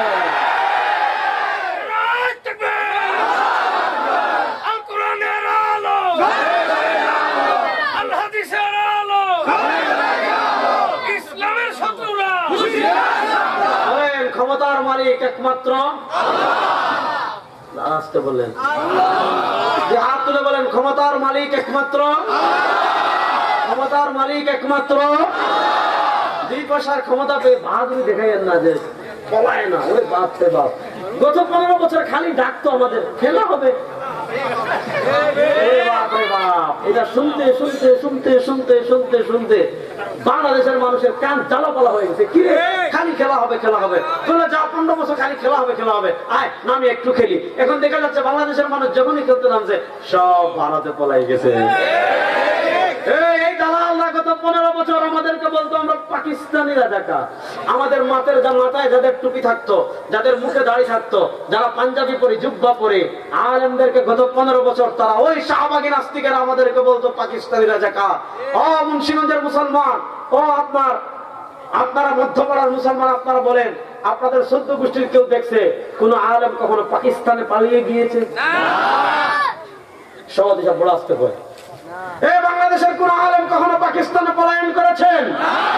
গত 15 বছর যে ভারতের রাজাকাররা আমাদেরকে পাকিস্তানি রাজাকার বলতো, 2024-এ আমরা দেখেছি ভারতের রাজাকাররা ভারতে পালিয়ে গিয়েছে। তাই ক্ষমতার মালিক একমাত্র বলেন, ক্ষমতার মালিক একমাত্র আল্লাহর ক্ষমতার সামনে পৃথিবীর কিছুই টিকবে না। আল্লাহ বলেছেন কুল্লু শাইইন হালিক, সব ধ্বংসশীল, সব ধ্বংস হয়ে যাবে ইল্লা ওয়াজহা। ইমাম বুখারী এর ব্যাখ্যা করেছেন সূরাতুল কাসাসের, কিতাবুত তাফসীরের সূরাতুল কাসাসের শুরুতে ইমাম বুখারী রাহিমাহুল্লাহ ব্যাখ্যা করেছেন ইল্লা মুলকা। ইমাম বুখারী রাহিমাহুল্লাহ ব্যাখ্যা করেছেন সব ধ্বংস হয়ে যাবে, একমাত্র চিরস্থায়ী ক্ষমতা থাকবে কার? একমাত্র ক্ষমতা থাকবে কার? তাহলে আমরা বিশ্বাস করি আসমান একদিন ধ্বংস হবে, জমিন একদিন ধ্বংস হবে, চন্দ্র ধ্বংস হবে, সূর্য ধ্বংস হবে, পাহাড় সাগর। ইদা সামাউ ফাতারাত ওয়া ইদাল বিহারু ফুজ্জিরাত ইদা যুলজিলাতিল আরদু জিলজালাহা আল কারিআ মাল কারিআ ওয়া মা আদরাকা মাল কারিআ يوم يكون الناس كالفراش المبثوث وتكون الجبال كالعهن المنفوش إذا وقعت الواقعة ليس لوقعتها كاذبة خافضة رافعة عما يتساءلون عن النبأ العظيم الذي هم فيه مختلفون। কোরআনের পাতায় পাতায় পাতায় পাতায় পাতায় পাতায় আপনি দেখবেন আল্লাহ আসমান ভেঙে দেওয়ার বর্ণনা দিয়েছেন, পাহাড় তুলার মতো উড়ে যাওয়ার বর্ণনা দিয়েছেন, সমুদ্র শুকিয়ে যাওয়ার বর্ণনা দিয়েছেন, মানুষ তুলার টুকরা টুকরা হয়ে তুলার মতো উড়ে যাওয়ার কথা বলেছেন, ভূমিকম্পে সব ধ্বংস হয়ে যাওয়ার কথা আল্লাহ বলেছেন। আমরা বিশ্বাস করি সব ধ্বংস হয়ে যাবে, একমাত্র থাকবেন কে? আল্লাহ। আমরা আল্লাহর জন্য জিহাদ করি, আমরা আল্লাহর জন্য সংগ্রাম করি, আমরা আল্লাহর জন্য হক কথা বলি। আর যারা আল্লাহর জন্য জিহাদ করে, আল্লাহর জান্নাত লাভের জন্য যারা রাজপথে বের হয়ে যায়, আল্লাহর ইসলাম প্রতিষ্ঠার মেহনতে যারা বের হয়ে যায়, আল্লাহর জাতের কসম করে বলি তাদের জীবনে পরাজয় নয়। তারা মৃত্যুবরণ করলে শহীদ, মৃত্যুবরণ করতে দেরি আল্লাহর জান্নাত তাদেরকে অভ্যর্থনা জানাতে দেরি হয় না। আমাদের আশেপাশে যারা আছেন সংখ্যায় বেশি হন, আমাদের থেকে সমস্যা নাই, কিন্তু আমাদের একটা অস্ত্র আছে, এটা তোমাদের নাই, সেটা হলো আল্লাহু আকবার। বলেন না, এটা পারমাণবিক অস্ত্র আমাদের আল্লাহু আকবার। যে আল্লাহু আকবার অস্ত্র যাদের কাছে আছে এনাদেরকে পরাজিত পৃথিবীর কেউ করতে পারবে না ইনশাআল্লাহ। আসেন তাহলে পৃথিবী ধ্বংস হবে এটা আমরা বিশ্বাস করি কি করি না? এখন পৃথিবী অনুফিকা ফিস সূর, হযরত ইসরাফিল সিংহার বাজাবেন। এখন হযরত ইসরাফিল এমন না যে একদিন আপনি মুন্সিগঞ্জের মানুষ ঘুম থেকে উঠেছেন আর মুন্সিগঞ্জের মানুষ ঘুম থেকে উঠে দেখবে হযরত ইসরাফিল আলাইহিস সালাম সিংহায় ফুৎকার দেওয়া শুরু করেছেন। মুন্সিগঞ্জের মানুষ ঘুম থেকে উঠে দেখবে হযরত ইসরাফিল আলাইহিস সালাম বাঁশি বাজানো শুরু করেছেন। না, আল্লাহ তাআলা এইভাবে পৃথিবী ধ্বংস করবেন না, বরং পৃথিবী ধাপে ধাপে ধাপে ধাপে ধাপে ধাপে কিছু নিদর্শন প্রকাশ পাবে।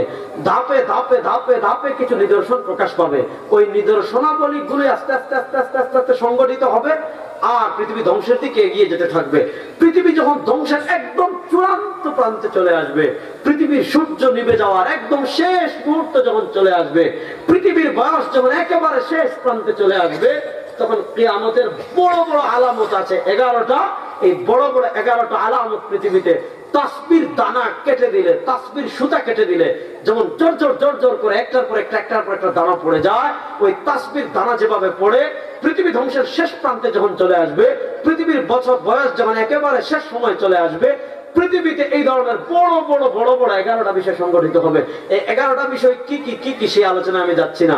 তাহলে এই 11টা বিষয় সংগঠিত হওয়ার আগে পৃথিবীতে ছোট ছোট ছোট ছোট আরো কিছু বিষয় সংগঠিত হবে। সরওয়ার দু আলম সাল্লাল্লাহু আলাইহি ওয়াসাল্লামকে প্রসিদ্ধ হাদিস আপনারা জানেন, হযরত জিবরিল আমিন আলাইহিস সালাতু ওয়াস সালাম সরওয়ার দু আলমের কাছে মানুষের আকৃতি ধরে এসেছেন। সরওয়ার দু আলম সাল্লাল্লাহু আলাইহি ওয়াসাল্লামের কাছে মানুষের আকৃতি ধরে এসে জিজ্ঞেস করেছেন, আখবিরনি আনিস সাআহ, ও আল্লাহর নবী আমাদেরকে আপনি কিয়ামত সম্পর্কে বলেন। সরওয়ার দু আলম সাল্লাল্লাহু আলাইহি ওয়াসাল্লাম জবাব দিচ্ছেন, মাল মাসউল আ'লাম মিনাস সাইল, আপনি কিয়ামত সম্পর্কে যা আমাকে জিজ্ঞেস করছেন, যিনি জিজ্ঞেস করছেন, যার কাছে জিজ্ঞেস করছেন তার থেকে বেশি জানে। এবার জিবরিল প্রশ্ন করেছেন, আখবিরনা আন আমারাতিহা, তাইলে আপনি আমাদেরকে কিয়ামতের কিছু আলামত সম্পর্কে বলেন। সরওয়ার দু আলম সাল্লাল্লাহু আলাইহি ওয়াসাল্লাম বলেছেন, কিয়ামতের একটা আলামত হলো أن تلد الأمة ربتها، أن تلد الأمة ربتها، وأن ترى الحفاة العراة العالى، وأن ترى الحفاة العراة العالى رعاء الشاء يتطاولون في البنيان، أن ترى الحفاة العراة العالى رعاء الشاء يتطاولون في البنيان। আপনি দেখবেন মানুষ এমন আলাদিনের চেরাগ পাওয়া শুরু করবে, মানুষ এমন আলাদিনের চেরাগ পাওয়া শুরু করবে। 5 বছর আগে ছিল ট্রাকের শ্রমিক, ট্রাকে বালু তুলতো। 5 বছর আগে ছিল নির্মাণ শ্রমিক, পাকা ঘর পাকায় কাজ করত। 5 বছর আগে সে ছিল লেবার, গাড়ির হেল্পার। 5 বছর আগে সে ছিল সুপারভাইজার। 5 বছরে এমন আলাদিনের চেরাগ পাবে, 1000 কোটি টাকার মালিক হয়ে যাবে। আমাদের সমাজে এমন উদাহরণ আছে না নাই? নারায়ণগঞ্জের এক সন্ত্রাসী ছিল নূর আহমদ, নূর হোসেন, 7 মার্ডারের আসামি। এই আমাদের, আমি সব জায়গায় বলি, আমাদের দেশের রাজনীতি এটা একটা কিয়ামতের আলামত।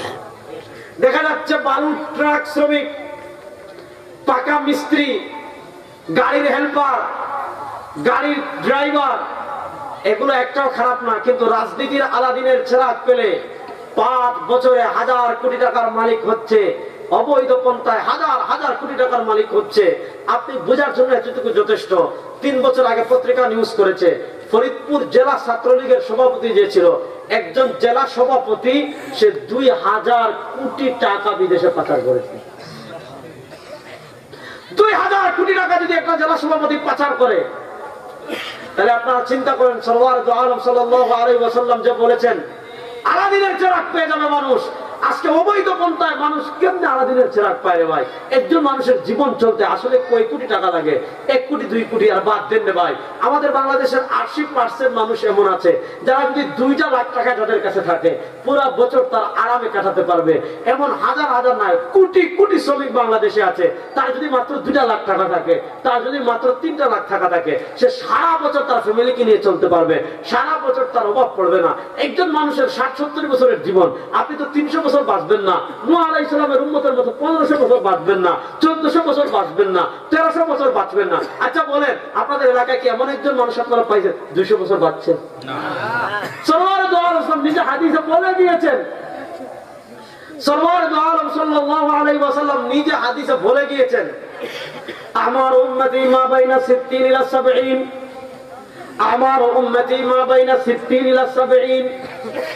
আমার উম্মার গড় বয়স 60 থেকে 70 বছর। আমার উম্মতি মা বাইনা 60 ইলা 70, এই উম্মার গড় বয়স হলো 60 থেকে 70 বছর। 60 থেকে 70 বছরের 10-15 বছর নাবালিগ বাদ দেন, তাহলে আপনি 100 বছর হায়াত পেলে 90 বছর চলতে, আপনি বুঝার 15 বছর তো চলে গিয়েছে।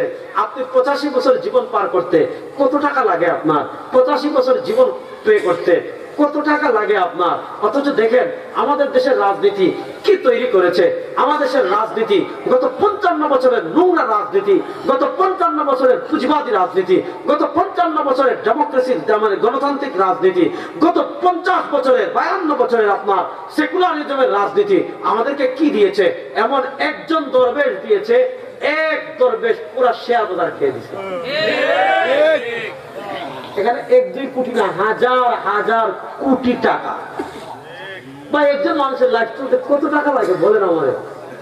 এই যে হাজার কোটি টাকা চুরি করে, হাজার হাজার কোটি টাকা দুর্নীতি করে, হাজার হাজার কোটি টাকা এক সালমানের রহমান দরবেশ আমাদের শেয়ার বাজারের হাজার হাজার আমাদের কৃষকদের মাথার গাম পায়ে ফেলানো টাকা, আমাদের প্রবাসীদের মাথার গাম পায়ে ফেলানো টাকা এক দরবেশ খেয়ে ফেলেছে, আরেক দরবেশ ইসলামী ব্যাংক খেয়ে ফেলেছে। তো একজন মানুষের জীবন চলতে কি লাগে রে ভাই? এমন এমন দরবেশ যে রাজনীতি বাংলাদেশে জন্ম দিয়েছে, এমন এমন দরবেশ বাংলাদেশে গত 55 বছরের রাজনীতি এমন দরবেশ জন্ম দিয়েছে যে এক দরবেশ শেয়ার বাজার খেয়ে ফেলে, এক দরবেশ ব্যাংক খেয়ে ফেলে, হাজার হাজার কোটি টাকা লুটপাটের রাজনীতি। বাংলাদেশের মানুষ আর চায় না, বাংলাদেশের মানুষ আবার ইসলামের বাংলাদেশ চায়, কোরআনের সংসদ চায়, আল্লাহ রাজ্য, আল্লাহ রাজ্যের বাইরে আর কিচ্ছু চায় না। যুবকরা একমত আছে তো ইনশাআল্লাহ?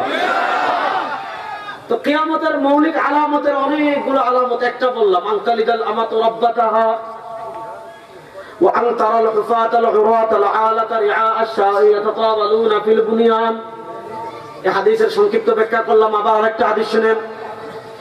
নবী করিম সাল্লাল্লাহু আলাইহি ওয়াসাল্লাম বলেন, আমার উম্মতেরা শুনো, ইন্না মিন আশরাতিস সাআ। মনোযোগ, আছেন তো আমার সাথে? সবাই আছেন তো? নবী করিম সাল্লাল্লাহু আলাইহি ওয়াসাল্লাম বলেন, আমার উম্মতেরা শুনো, ইন্না মিন আশরাতিস সাআ, কিয়ামতের আলামত রাজির একটা আলামত।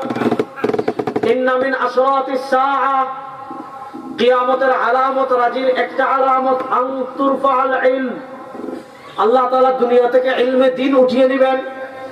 আল্লাহ তাআলা দুনিয়া থেকে কোরআনের ইলম উঠিয়ে নেবেন। আল্লাহ তাআলা দুনিয়া থেকে হাদিসের ইলম উঠিয়ে নেবেন। ওয়া আন তাকসুরাজ জালাজিল, পৃথিবীতে ভূমিকম্প বেড়ে যাবে। আচ্ছা বলেন, আগের তুলনায় ভূমিকম্প বাড়ছে না কমছে? আজকে ভূমিকম্প হয়েছে, টের পাইছিলেন? অনেকে পান নাই। আবার শুক্রবার অনেকে সকালে ঘুমান, এজন্য টের পান নাই। পত্রিকা নিউজ করেছে বাংলাদেশের অনেক এলাকায় আজকে ভূমিকম্প হয়েছে। আমার মুরব্বী বাবারা যারা আছেন তাদেরকে জিজ্ঞেস করেন, ওনারা যখন আমাদের বয়সে ছিলেন, ওনারা যখন আমাদের থেকে আরো ছোট ছিলেন, তখন দেখা যাচ্ছে 5-10 বছরে একবার ভূমিকম্প হইতো। সহজ বলেন, মুরব্বীরা বলেন, 8-10 বছরে একবার ভূমিকম্প হইতো। এখন প্রত্যেক মাথায় এইবার একবার, মাঝে একবার, ডানে একবার, সামনে একবার, দেখা যাচ্ছে 3-4 মাস পর পর একবার ভূমিকম্প হয় কি হয় না? ভূমিকম্প নিয়ে কথা বলবো না, আমি হাদিসের প্রথম বিষয়ের উপর কথা বলি। নবী করিম সাল্লাল্লাহু আলাইহি ওয়াসাল্লাম বলেছেন, ইন্না মিন আশরাতিস সাআ, কিয়ামতের আলামত রাজির একটা মৌলিক আলামত।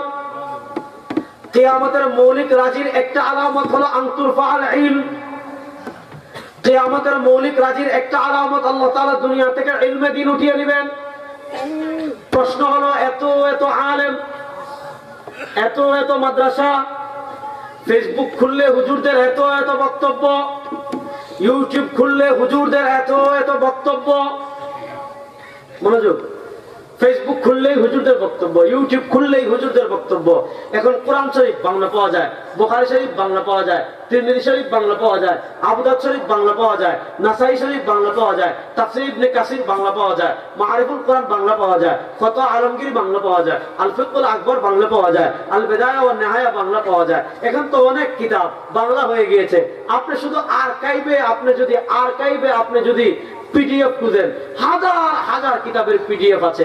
আরে কিসের হাজার হাজার, আপনি আরবি বাংলা মিলালে লক্ষ লক্ষ কিতাবের আপনি পিডিএফ আপনি ইন্টারনেটে পেয়ে যাচ্ছেন।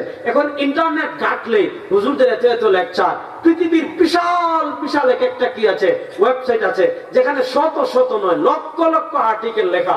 প্রশ্ন হলো এত বাংলা বই থাকতে, হুজুরদের এত এত বক্তৃতা থাকতে, এত এত এত এত আর্টিকেল থাকতে, এত এত এত এত মাদ্রাসা থাকতে, আল্লাহ তাআলা দুনিয়া থেকে ইলমে দ্বীন আবার কেমনে উঠাবেন? অথচ নবী করিম সাল্লাল্লাহু আলাইহি ওয়াসাল্লাম বলেছেন, আমার উম্মতেরা শুনো, ইন্না মিন আশরাতিস সাআহ, কিয়ামতের আলামত রাজির একটা আলামত হলো, কিয়ামতের মৌলিক আলামতের একটা আলামত হলো আন তুরফা আল ইলম, আল্লাহ তাআলা দুনিয়া থেকে ইলমে দ্বীন উঠিয়ে নেবেন। খুব সহজ প্রশ্ন যে আল্লাহ তাআলা দুনিয়া থেকে ইলমে দ্বীন কেমনে উঠাবেন? সরওয়ার দু আলম সাল্লাল্লাহু আলাইহি ওয়াসাল্লাম ইমাম বুখারী রাহিমাহুল্লাহ সহিহ বুখারীর কিতাবুল ইলমে একটা পরিচ্ছদ প্রতিষ্ঠা করেছেন।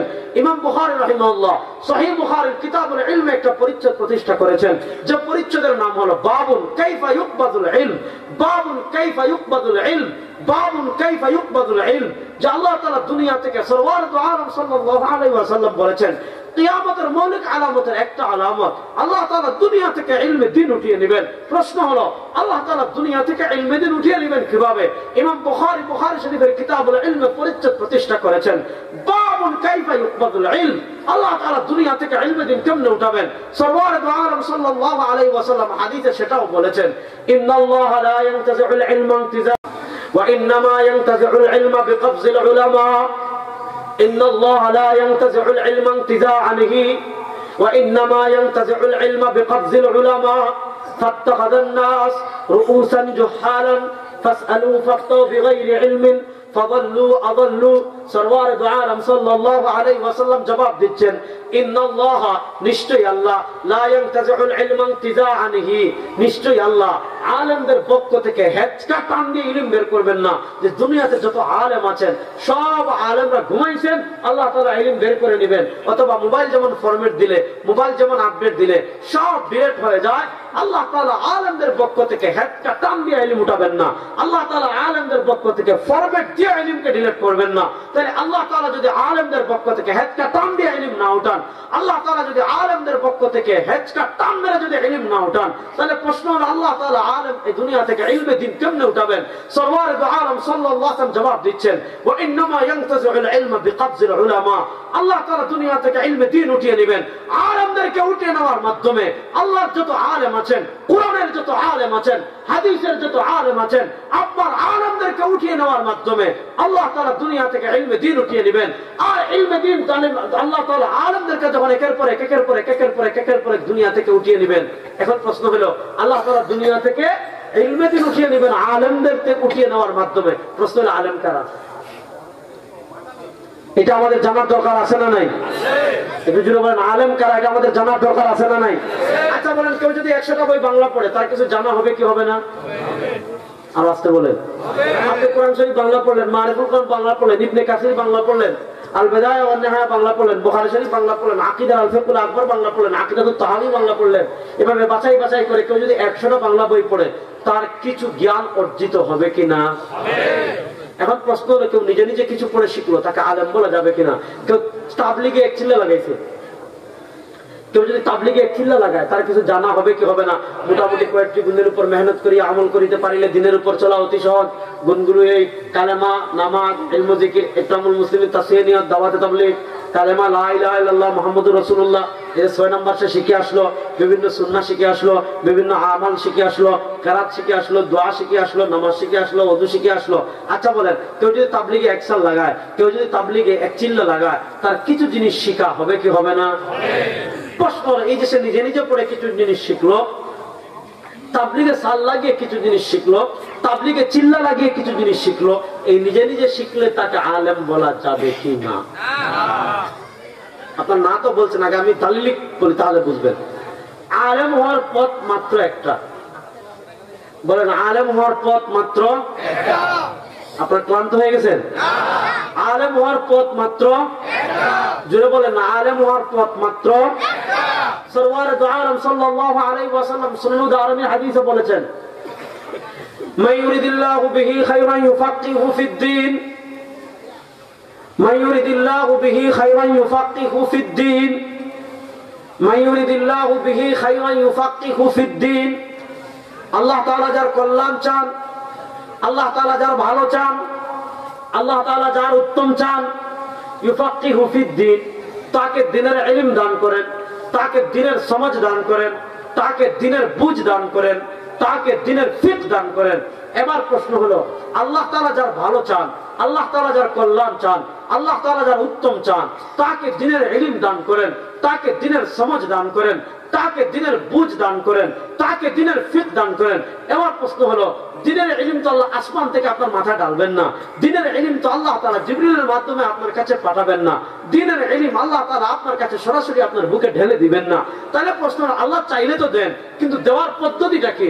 সরওয়ার দু আলম সাল্লাল্লাহু বলেছেন, দেওয়ার পদ্ধতি একটা, ইন্নামাল ইলমু বিত-তাআল্লুম, ইন্নামাল ইলমু বিত-তাআল্লুম ওয়া ইন্নামাল হিলমু বিত-তাআল্লুম। সরওয়ার দু আলম সাল্লাল্লাহু আলাইহি ওয়াসাল্লাম বলেছেন, দেওয়ার পদ্ধতি হলো ইন্নামাল ইলমু বিত-তাআল্লুম। আপনি ইলম শিখতে হলে আলেমের সুহবতে যেতে হবে, তার সামনে হাঁটু গেড়ে বসে কিতাব পড়ে।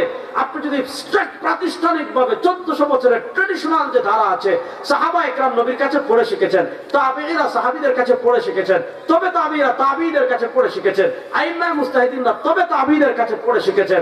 এইভাবে আপনি মাদ্রাসায় গিয়ে আলেমের সুহবতে গিয়ে তার সামনে হাঁটু গেড়ে কিতাব পড়ে যদি আপনি ইলমে দ্বীন অর্জন করেন, আপনি হবেন আলেম। আর আপনি নিজে নিজে বই পড়ে অথবা তাবলীগের সাল লাগিয়ে আপনি যদি ফতোয়াবাজি দেওয়া শুরু করেন, আপনি যদি আলেম হয়ে যান, অথবা আপনি যদি দ্বীনের বিষয় নাক গলানো শুরু করেন, আপনি যদি কোরআন হাদিস দিয়ে নাক গলানো শুরু করেন, সরওয়ার দু আলম বলেন, ফাদাল্লু, এরাও পথভ্রষ্ট, ওয়াদাল্লু, তাদেরকে যারা অনুসরণ করবে তারাও পথভ্রষ্ট। আজকে আমাদের সমাজে এটা একটা বড় ফিতনা হয়ে গেছে। দেখা যাচ্ছে 2-4টা বাংলা বই পড়ছে, ওমা এখন তারা আর বাইন্দে রাখা যায় না, আছে না নাই? বাংলা 2-1টা বই পড়েছে, তাও এই বইটা সহি নাকি বেদাল, এই বইয়ের রেফারেন্সটা ঠিক না বেঠিক, এই বইয়ে যে হাওলা দেওয়া হয়েছে ঠিক না বেঠিক, এই বইয়ে যে কথা বলা হয়েছে ওই কিতাবে আছে না নাই, এগুলা যাচাই বাছাই করার যোগ্যতাও তার নাই। যাচাই বাছাই করা দূরের কথা, ওই কিতাবগুলো খুলে কেমনে তাও জানে না, ওই কিতাবগুলো আছে কোথায় তাও জানে না, ওই কিতাবগুলো পড়ে কেমনে তাও জানে না। ওমা 2-4টা বাংলা হাদিস পড়ে, 2-4টা বাংলা বই পড়ে, এটা বেদাত, এটা জায়েজ নাই, এটা হারাম, অমুক পথভ্রষ্ট, অমুকের আকীদা ঠিক নাই, অমুকের নামাজ ঠিক নাই, অমুকের জিকির ঠিক নাই। একদল ফিতনা সৃষ্টিকারী সমাজে আছে না নাই? وإنما ينتزع العلم بقبض العلماء। কিয়ামতের মৌলিক আলামত হলো আল্লাহ তাআলা দুনিয়া থেকে আলেমদেরকে উঠিয়ে নেবেন। শুধু আলেমদেরকে উঠাবেন না, হাদিস আরেকটা বুখারী শরীফের বই, তাহলে বুঝবেন।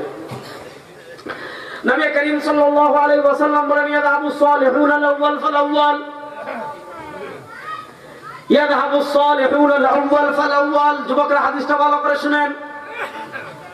নবী করিম সাল্লাল্লাহু আলাইহি ওয়াসাল্লাম বলেন, ইয়াযহাবু সালিহুনা আল-আউয়াল ফাল-আউয়াল ويبقى حثالة كحثالة الشعير فلا يبالهم الله بالا. يذهب الصالحون الأول فالأول ويبقى حثالة كحثالة الشعير فلا يبالهم الله بالا. নবী করিম সাল্লাল্লাহু বলেন, কিয়ামতের বড় বড় বিষয়গুলো প্রকাশিত হওয়ার সময় যখন ঘনিয়ে আসবে, يذهب الصالحون الأول فالأول, আল্লাহর সব নেক বান্দারা, আল্লাহর সব প্রিয় বান্দারা সবাই একের পর এক দুনিয়া থেকে চলে যাবে। আলেম যারা, নেক মানুষ যারা, ভালো মানুষ যারা, তারা চলে যাবেন, দুনিয়া ভালো মানুষ শূন্য হয়ে যাবে। আচ্ছা আপনারা বলেন, আমাদের সমাজে এখন ভালো মানুষ বাড়তেছে না কমতেছে? আপনাদের এলাকায় হয়তো বাড়তে পারে, আমি আমার যাত্রাবাড়ি এবং সিলেটে কমতেছে। সমাজে আপনার এলাকার কথা আপনি বলেন, বলেন। কমতেছে, আলহামদুলিল্লাহ। ভাই আপনাদের এলাকার কি অবস্থা? বাড়তেছে না কমতেছে? বাড়তেছে, আলহামদুলিল্লাহ। যাক, মানুষ আগে যতটা জ্ঞান মানুষের ছিল না, এখন আস্তে আস্তে জ্ঞান বাড়তেছে, কিন্তু 2 নম্বরে তো বাড়তেছে, আলহামদুলিল্লাহ। যদি ভালো হয় এটা খুবই আলহামদুলিল্লাহ, এটা খুব গুড নিউজ। কিন্তু কিয়ামতের আগে ভালো মানুষ আস্তে আস্তে আস্তে আস্তে আস্তে আস্তে দুনিয়া থেকে চলে যাবে। ইয়াযহাবুস সালিহুনা আল-আউয়াল ফাল-আউয়াল, হাদিসটা বুঝেন। আল্লাহর সব নেক বান্দারা একের পর এক একের পর এক একের পর এক একের পর এক দুনিয়া থেকে চলে যাবে। আল্লাহ নেক বান্দারা চলে যাওয়ার পর সাধারণ মানুষের অবস্থা কি হবে? আমাদের মতো যারা ভেজাল, এদের অবস্থা কি হবে? সরওয়ারে দু আলম বলেন, ওয়ায়াবকা হুসালাতুন কা হুসালাতিস শাঈর। আপনাদের মুন্সিগঞ্জে কি ধান লাগায়? বলেন না, ধান লাগায় কি লাগায় না? আচ্ছা, কম বেশি হোক, লাগায় তো। আপনারা দেখবেন ধানের চারা যখন কৃষক লাগায়, চারার অনেক দাম। বাঁশ কেটে আমরা সিলেট করে বেড়া, আপনারা কি বলেন? বেড়া দেয়। কেন দেয়? যাতে ছাগল খেতে না পারে। কেন দেয়? যাতে গরু খেতে না পারে, হাঁস খেতে না পারে, কোনো প্রাণী খেতে না পারে। এখন দেখা যাচ্ছে সে বেড়া দেওয়ার পর কোনো ছাগল যদি খায় তারে পিটায়, গরু যদি খায় তারে পিটায়, আবার যদি খায় মালিকের কাছে গিয়ে বিচার দেয়, আবার যদি খায় মহল্লায় গিয়ে বিচার দেয়। কেন? ধানের চারা তার কাছে অনেক দাম। এই চারা থেকে ধান হবে, ধান কাটার পর ধান থেকে চাল হবে, চাল থেকে তার রিজিকের ব্যবস্থা হবে। তো কৃষকের কাছে ধানের চারা যখন থাকে, ধানের চারা অনেক দাম, ধান কাটার আগ পর্যন্ত ধানের অনেক দাম। কিন্তু ধান যখন কৃষক কেটে বাড়িতে নিয়ে যায়, ধান যখন কৃষক কেটে আপনার ঘরে নিয়ে যায়, আচ্ছা বলেন, ধান কাটার পর জমিনে মাটির সাথে লেগে ধানের কিছু নেড়া থাকে কি থাকে না? দেখেন নাই মনে হয়? ধানের কিছু নেড়া থাকে কি থাকে না? আচ্ছা বলেন, ধান কাটার পর নেড়া যদি ছাগলে খায়, জমিনে যেটা লেগে আছে, ছাগলকে পিটাবে? বাচ্চারা যদি ফুটবল খেলে, ক্রিকেট খেলার পিচ বানায়, পিটাবে? এরপরে যদি বাচ্চারা যদি আগুন লাগায়, পিটাবে? পিটাবে না। ধান কাটার পর নেড়ার যেমন কোনো দাম নেই। ওখানে আপনি খেলাধুলা করেন, পিচ বানান, ফুটবল খেলেন, ঘুমান, হাঁটেন, গরু রাখেন, ছাগল রাখেন, বাচ্চারা দৌড়াদৌড়ি করুক, কোনো সমস্যা নাই। কারণ ধান কাটার পর নেড়ার কোনো দাম থাকে না। সরওয়ারে দু আলম সাল্লাল্লাহু আলাইহি ওয়াসাল্লাম বলেন, পৃথিবীতে এমন একটা সময় আসবে, পৃথিবীতে এমন একটা মুহূর্ত আসবে, পৃথিবীতে মুসলমানদের উপর এমন একটা ক্রাইসিস আসবে, ইয়াযহাবু সালিহুনা লাওয়াল ফালাওয়াল। আল্লাহর সব নেক বান্দারা, আল্লাহর সব পুণ্যবান বান্দারা একের পর এক, একের পর এক, একের পর এক, একের পর এক, একের পর এক, একের পর এক দুনিয়া থেকে চলে যাবেন। ধান কাটার পর নেওয়ার যেমন কোনো দাম থাকে না, আল্লাহর নেক বান্দারা দুনিয়া থেকে চলে যাওয়ার পর যাদের ঈমান ঠিক নাই, আকীদা ঠিক নাই, আমল ঠিক নাই, আদর্শ ঠিক নাই, যাদের ভিতর আল্লাহর কোরআন পাওয়া যায় না, যাদের ভিতর সরওয়ারে দু আলমের আদর্শ পাওয়া যায় না, যাদের ভিতর সাহাবায়ে কেরাম রিদওয়ানুল্লাহি আলাইহিম স্পিরিট পাওয়া যায় না, ওই বেজাল মুসলমান দুনিয়াতে থাকবে। ওই ধান কাটার পর কৃষকের যেমন নেওয়ার কোনো দাম থাকে না, আল্লাহ বলেন ওই বেজাল মুসলমানদেরকে যদি ফালা ইউবালিহুল্লাহু বালা, এদেরকে যদি ইহুদিরা পিটায় আল্লাহর মায়া লাগে না, এদেরকে যদি খ্রিস্টানরা পিটায় আল্লাহর মায়া লাগে না, এদেরকে যদি বৌদ্ধরা পিটায় আল্লাহর মায়া লাগে না, এদেরকে যদি নাস্তিকরা পিটায় আল্লাহর মায়া লাগে না, এদেরকে যদি হিন্দুরা পিটায় আল্লাহর মায়া লাগে না। কেন? কারণ আল্লাহ তার নেক বান্দাদেরকে, আল্লাহ তার পুণ্যবান বান্দাদেরকে, আল্লাহ তার আদর্শবান বান্দাদেরকে একের পর এক, একের পর এক, একের পর এক, একের পর এক, একের পর এক দুনিয়া থেকে নেবেন। এবার বলেন, যদি নেক বান্দা চলে যাওয়া কিয়ামতের আলামত হয়, তাহলে কোরআনের আদর্শ এবং সরওয়ারে দু আলমের আদর্শের আলোকে আমাদের জীবন সাজানোর প্রয়োজন আছে না নাই? এখানে সমস্যা হচ্ছে আরেকটা। সমস্যা কি জানেন? আমাদের একটা আংশিক চিন্তা আছে, সেটা কি? ইসলামকে আজকে আমরা বৃত্তবন্দী করে ফেলেছি। যুবকরা এখানে শিক্ষিত মানুষ বেশি, আমি সোজা দেখেই বুঝতে পারতেছি, এই জন্য ওয়াজ করে মজা পাচ্ছি।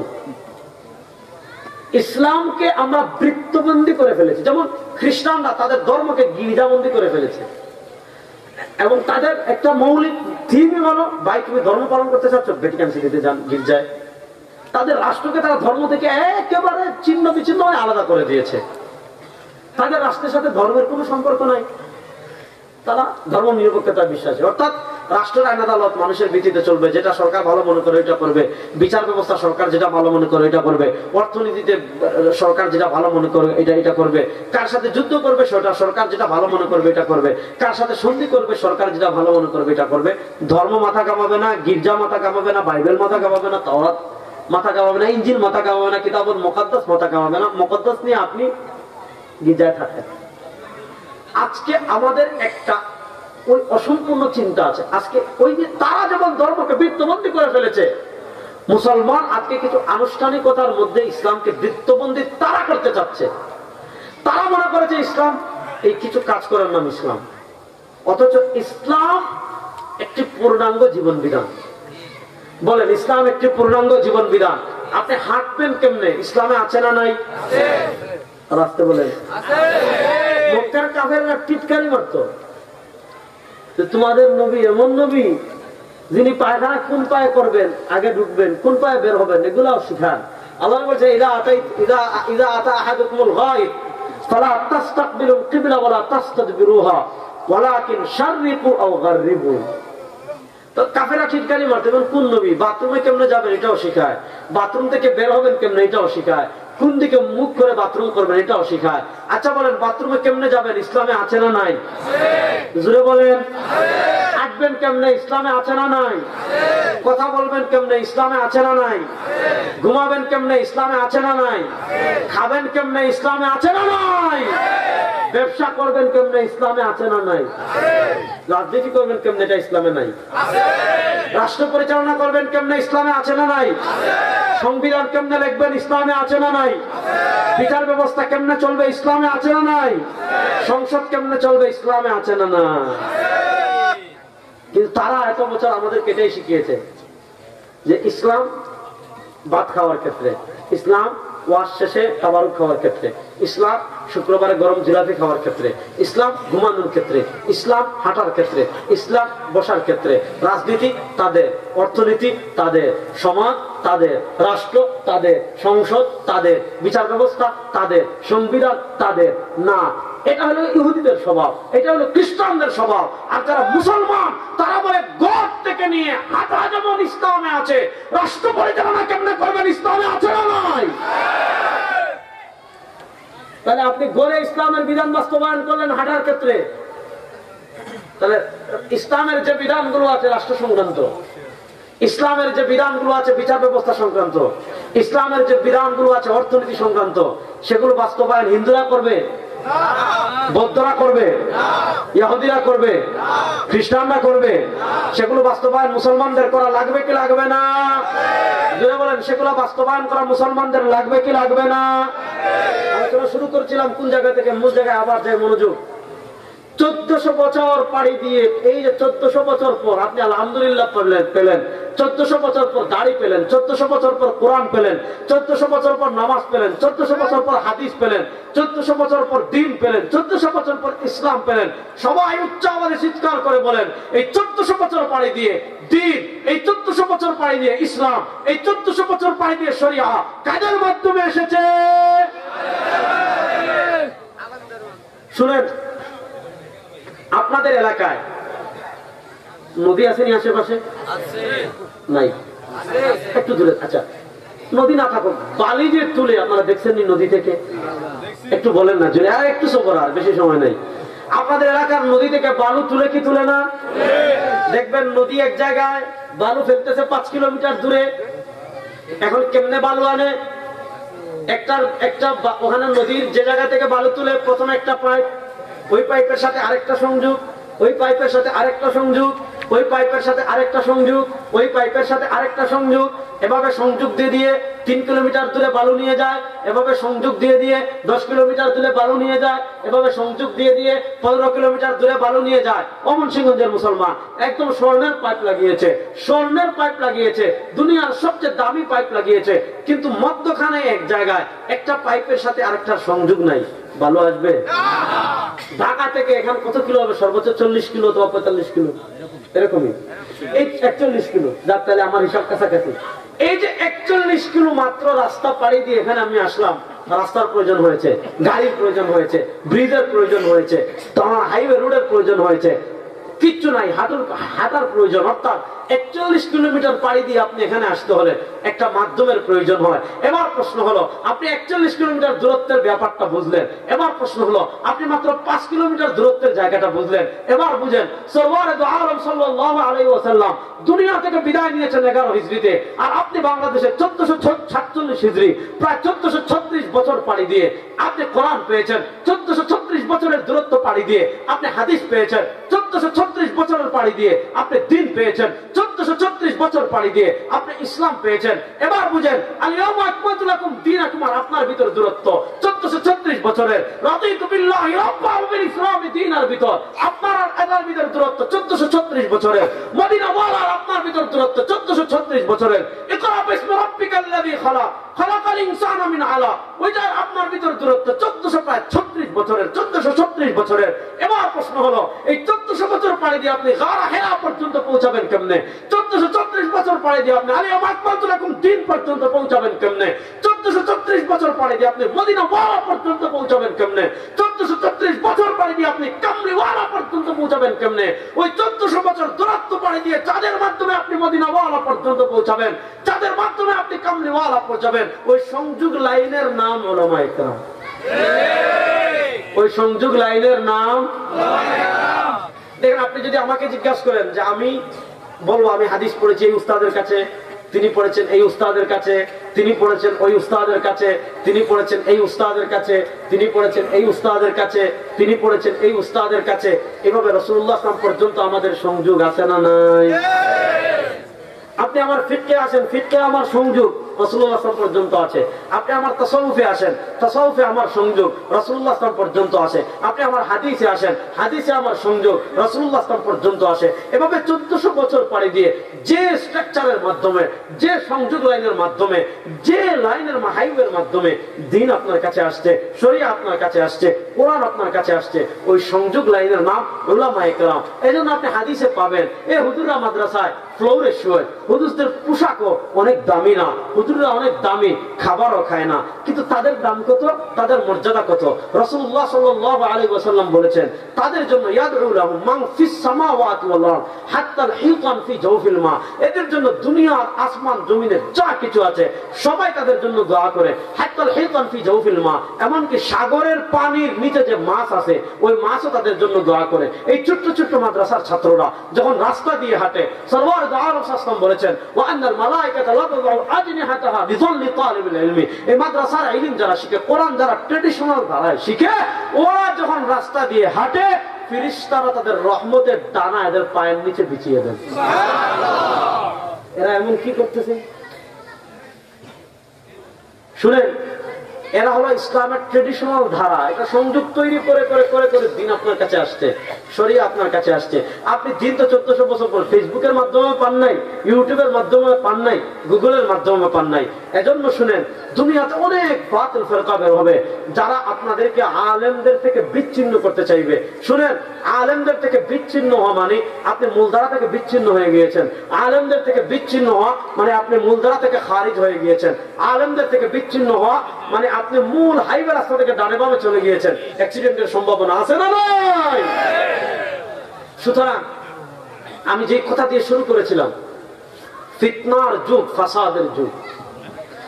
আগেকার যুগে ফিতনার উপকরণ ছিল কম, এখনকার যুগে ফিতনার উপকরণ অনেক বেশি।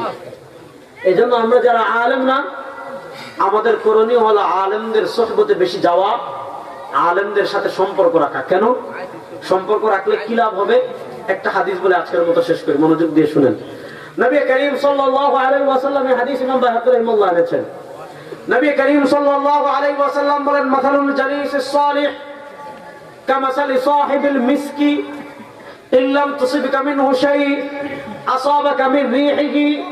মাসালুল জালিসিস সালিহ কামাসালি সাহিবিল মিসকি ইল্লাম তুসিবকা মিনহু শাই আসাবাকা মিন রিহিহি। নবী করিম সাল্লাল্লাহু আলাইহি ওয়াসাল্লাম বলেন, আলেমের সান্নিধ্যে গিয়ে বসা, আল্লাহ ওয়ালিদের সান্নিধ্যে গিয়ে বসা, আল্লাহর ওয়ালিদের সান্নিধ্যে গিয়ে বসা, তাদের উপমা কার মতো? মাসালুল জালিসিস সালিহ কামাসালি সাহিবিল মিসকি। আপনাদের মনে করেন বাজারে এক ব্যক্তির আতরের দোকান আছে, এক ব্যক্তির পারফিউমের দোকান আছে। আপনি খবর পেয়েছেন তার দোকানে দুনিয়ার সবচেয়ে দামি আতর পাওয়া যায়। আপনি খবর পেয়েছেন তার দোকানে দুনিয়ার সবচেয়ে দামি পারফিউম পাওয়া যায়। আপনি কি তাকে বললেন, ভাই আমাকে একটু আতরটা দেন তো? আপনি তাকে বললেন, শুনেছি তোমার দোকানে দুনিয়ার সবচেয়ে দামি আতর আছে, তুমি আমার হাতে একটু আতর লাগিয়ে দাও, তুমি আমার জামায় একটু আতর লাগিয়ে দাও। শুনেছি তোমার দোকানে অনেক দামি পারফিউম আছে, তুমি আমার জামায় একটু পারফিউম লাগিয়ে দাও। সে যদি আপনাকে আতর লাগিয়ে নাও দেয়, সে যদি আপনাকে পারফিউম লাগিয়ে নাও দেয়, আপনি যখন আতরের দোকানে ঢুকবেন, আপনি যখন পারফিউমের দোকানে প্রবেশ করবেন, আপনার নাকে এসে পারফিউমের ঘ্রাণ লাগবে কি লাগবে না? আপনার নাকে এসে আতরের ঘ্রাণ লাগবে কি লাগবে না? আচ্ছা বলেন, আতরের ঘ্রাণ, পারফিউমের ঘ্রাণ নাকে লাগলে ভালো লাগবে না খারাপ লাগবে? এটা হলো আলেমের সুহবতের উপমা। আপনি আলেমের সুহবতে যাবেন, আলেমের সাথে সংযোগ রেখে চলবেন, আল্লাহ তাআলা তার ঘ্রাণে আপনাকে জাহান্নাম থেকে বাঁচিয়ে দিবেন। ওয়ামাসানুল জালিসিল খবিস, নেতা মানবেন সুররে, ডাকাইতরে, লম্পট, খুনি, টাকা পাচারকারী, রাষ্ট্রের কোটি কোটি টাকা পাচারকারী, এদের পিছনে ঘুরবেন আর অভিভাবক মানবেন? তাদের উপমা কামাসালি সাহিবিল কি। কামার চিনেননি? কামার বলেন না, কামার চিনেননি? কামারের কাজ কি? বটি বানানো, বটি ধার দেওয়া। তার একটা আছে হাপড়, ওই হাপড় যখন টানে ধোঁয়া বের হয়, ওই হাপড় যখন টানে আগুন আরো বের হয়। এখন সে হাপড় টানছে, আপনি তার পাশে গিয়ে বসে রয়েছেন। আপনার জামায় যদি আগুন নাও লাগে, আপনার জুব্বায় যদি আগুন নাও লাগে, আপনার কোটে যদি আগুন নাও লাগে, আচ্ছা বলেন, আপনি যদি কামারের সাথে বসেন, যখন আপনি সে হাপড় টান দিবে, আপনার নাক দিয়ে ধোঁয়া প্রবেশ করবে, আপনার চোখ দিয়ে ধোঁয়া প্রবেশ করবে, আপনার মুখ দিয়ে ধোঁয়া প্রবেশ করবে, আপনার কান দিয়ে ধোঁয়া প্রবেশ করবে। একসাথে যখন আপনার নাক, কান, চোখ, মুখ সব দিক দিয়ে ধোঁয়া প্রবেশ করবে, খুবই আরাম লাগবে। আপনি চোখ মুখ পচলানোর সম্ভাবনা আছে না নাই? খারাপ লোকের উপমা, তার প্রভাব মানুষের সুহবতের প্রভাব পড়ে ভাই। এজন্য আমরা আলেমদের সাথে, আল্লাহ ওয়ালাদের সাথে, কোরআন সুন্নাহ আলেম যারা আছেন, খুদা তাকওয়া মুত্তাকি যারা আছেন, তাদের সাথে আমরা থাকবো তো ইনশাআল্লাহ? আল্লাহকে হাত তো দেখেন না, থাকবো তো ইনশাআল্লাহ? আমরা প্রত্যেকে আদর্শবান হওয়ার চেষ্টা করবো তো ইনশাআল্লাহ? কোরআনের আলোয় জীবন সাজানোর চেষ্টা করবো তো ইনশাআল্লাহ? সরওয়ার দু আলম যে নির্দেশনা আমাদেরকে দিয়ে গিয়েছেন, নবীর নির্দেশনা অনুযায়ী আমাদের জীবন পরিচালনা করার চেষ্টা করবো তো ইনশাআল্লাহ? আল্লাহ তাআলা যে কথা বলল আমাদের সবাইকে আমল করার তৌফিক দান করুন, আমিন। ইন আসাবতু ফামিনাল্লাহ। হুজুর, প্রতিদিন সকাল বিকাল মসজিদের মাইকে মাদ্রাসার ভর্তি প্রচার করা কতটুকু শরীয়ত সম্মত? আপনার দিকে করে নাকি? এখন কি কোন মাইল লাগাম করে আবার উত্তর দিয়ে নাকি? কথা ভালো করে বুঝেন। মসজিদের রাসূলুল্লাহ সাল্লাল্লাহু আলাইহি ওয়াসাল্লামের যুগে একজনের মসজিদে উট তার হারাই গেছিল। উট তো উট মানে সে বলতেছেন আমাদের পর আমার উট হারাই গেছে, কেউ ফেলে দিবেন। রাসূলুল্লাহ সাল্লাল্লাহু আলাইহি ওয়াসাল্লাম বলেছেন লা রাদ্দাহুল্লাহ, আল্লাহ যেন তার উট কখনো না দেন। যদি মসজিদের মাইক এটা ওয়াকফ করা হয়, তাহলে এটা দিয়ে এটা প্রচার করতে পারবেন না। আর যদি এমনি আপনারা কিনেন যে উন্নয়নমূলক কোনো কাজে, তাহলে আপনি এক দুইবার করতে পারবেন, কিন্তু এটার খরচ মসজিদে দিয়ে দিবেন। কোথাও এটা ওয়াকফ করা কিনা দেখতে হবে। ওয়াকফ যদি ইবাদতের নিয়তে করে, তাহলে আযান ছাড়া কিছুই করতে পারবেন না। আল্লাহ তাআলা আমাদের সবাইকে সঠিক বুঝ দান করেন। আরেকটা প্রশ্ন করেছেন হুজুর, এতাআতি নিয়ে সামান্য কিছু, এতক্ষণ কি করছি বুঝেন না মিয়া? নাম ধরা লাগে। আল্লাহ তাআলা আমাদের মৃত্যু পর্যন্ত হেদায়েতের উপর দায়িম এবং কায়েম রাখেন। আল্লাহু আকবার। আমাদের দুইজন তালিবুল ইলম হাফেজ হয়েছে, আলহামদুলিল্লাহ পড়েন। আর আসতে বলেন, দুইজন ছাত্র হাফেজ হয়েছে, তাদেরকে পাগড়ি প্রদান করা হবে। এখানে তো তাদেরকে পাগড়ি করা হচ্ছে। কিয়ামতের দিন আল্লাহ তাআলা তাদের মা বাবার মাথায় একটা নূরের পিতা মোহাম্মদ রুহুল আমিন, নবাবগঞ্জ, দোহার নবাবগঞ্জ।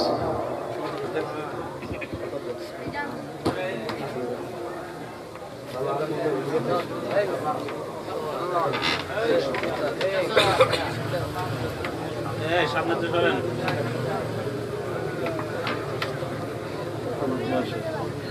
সাইডে গিয়ে ভিডিও করেন ইনশাআল্লাহ।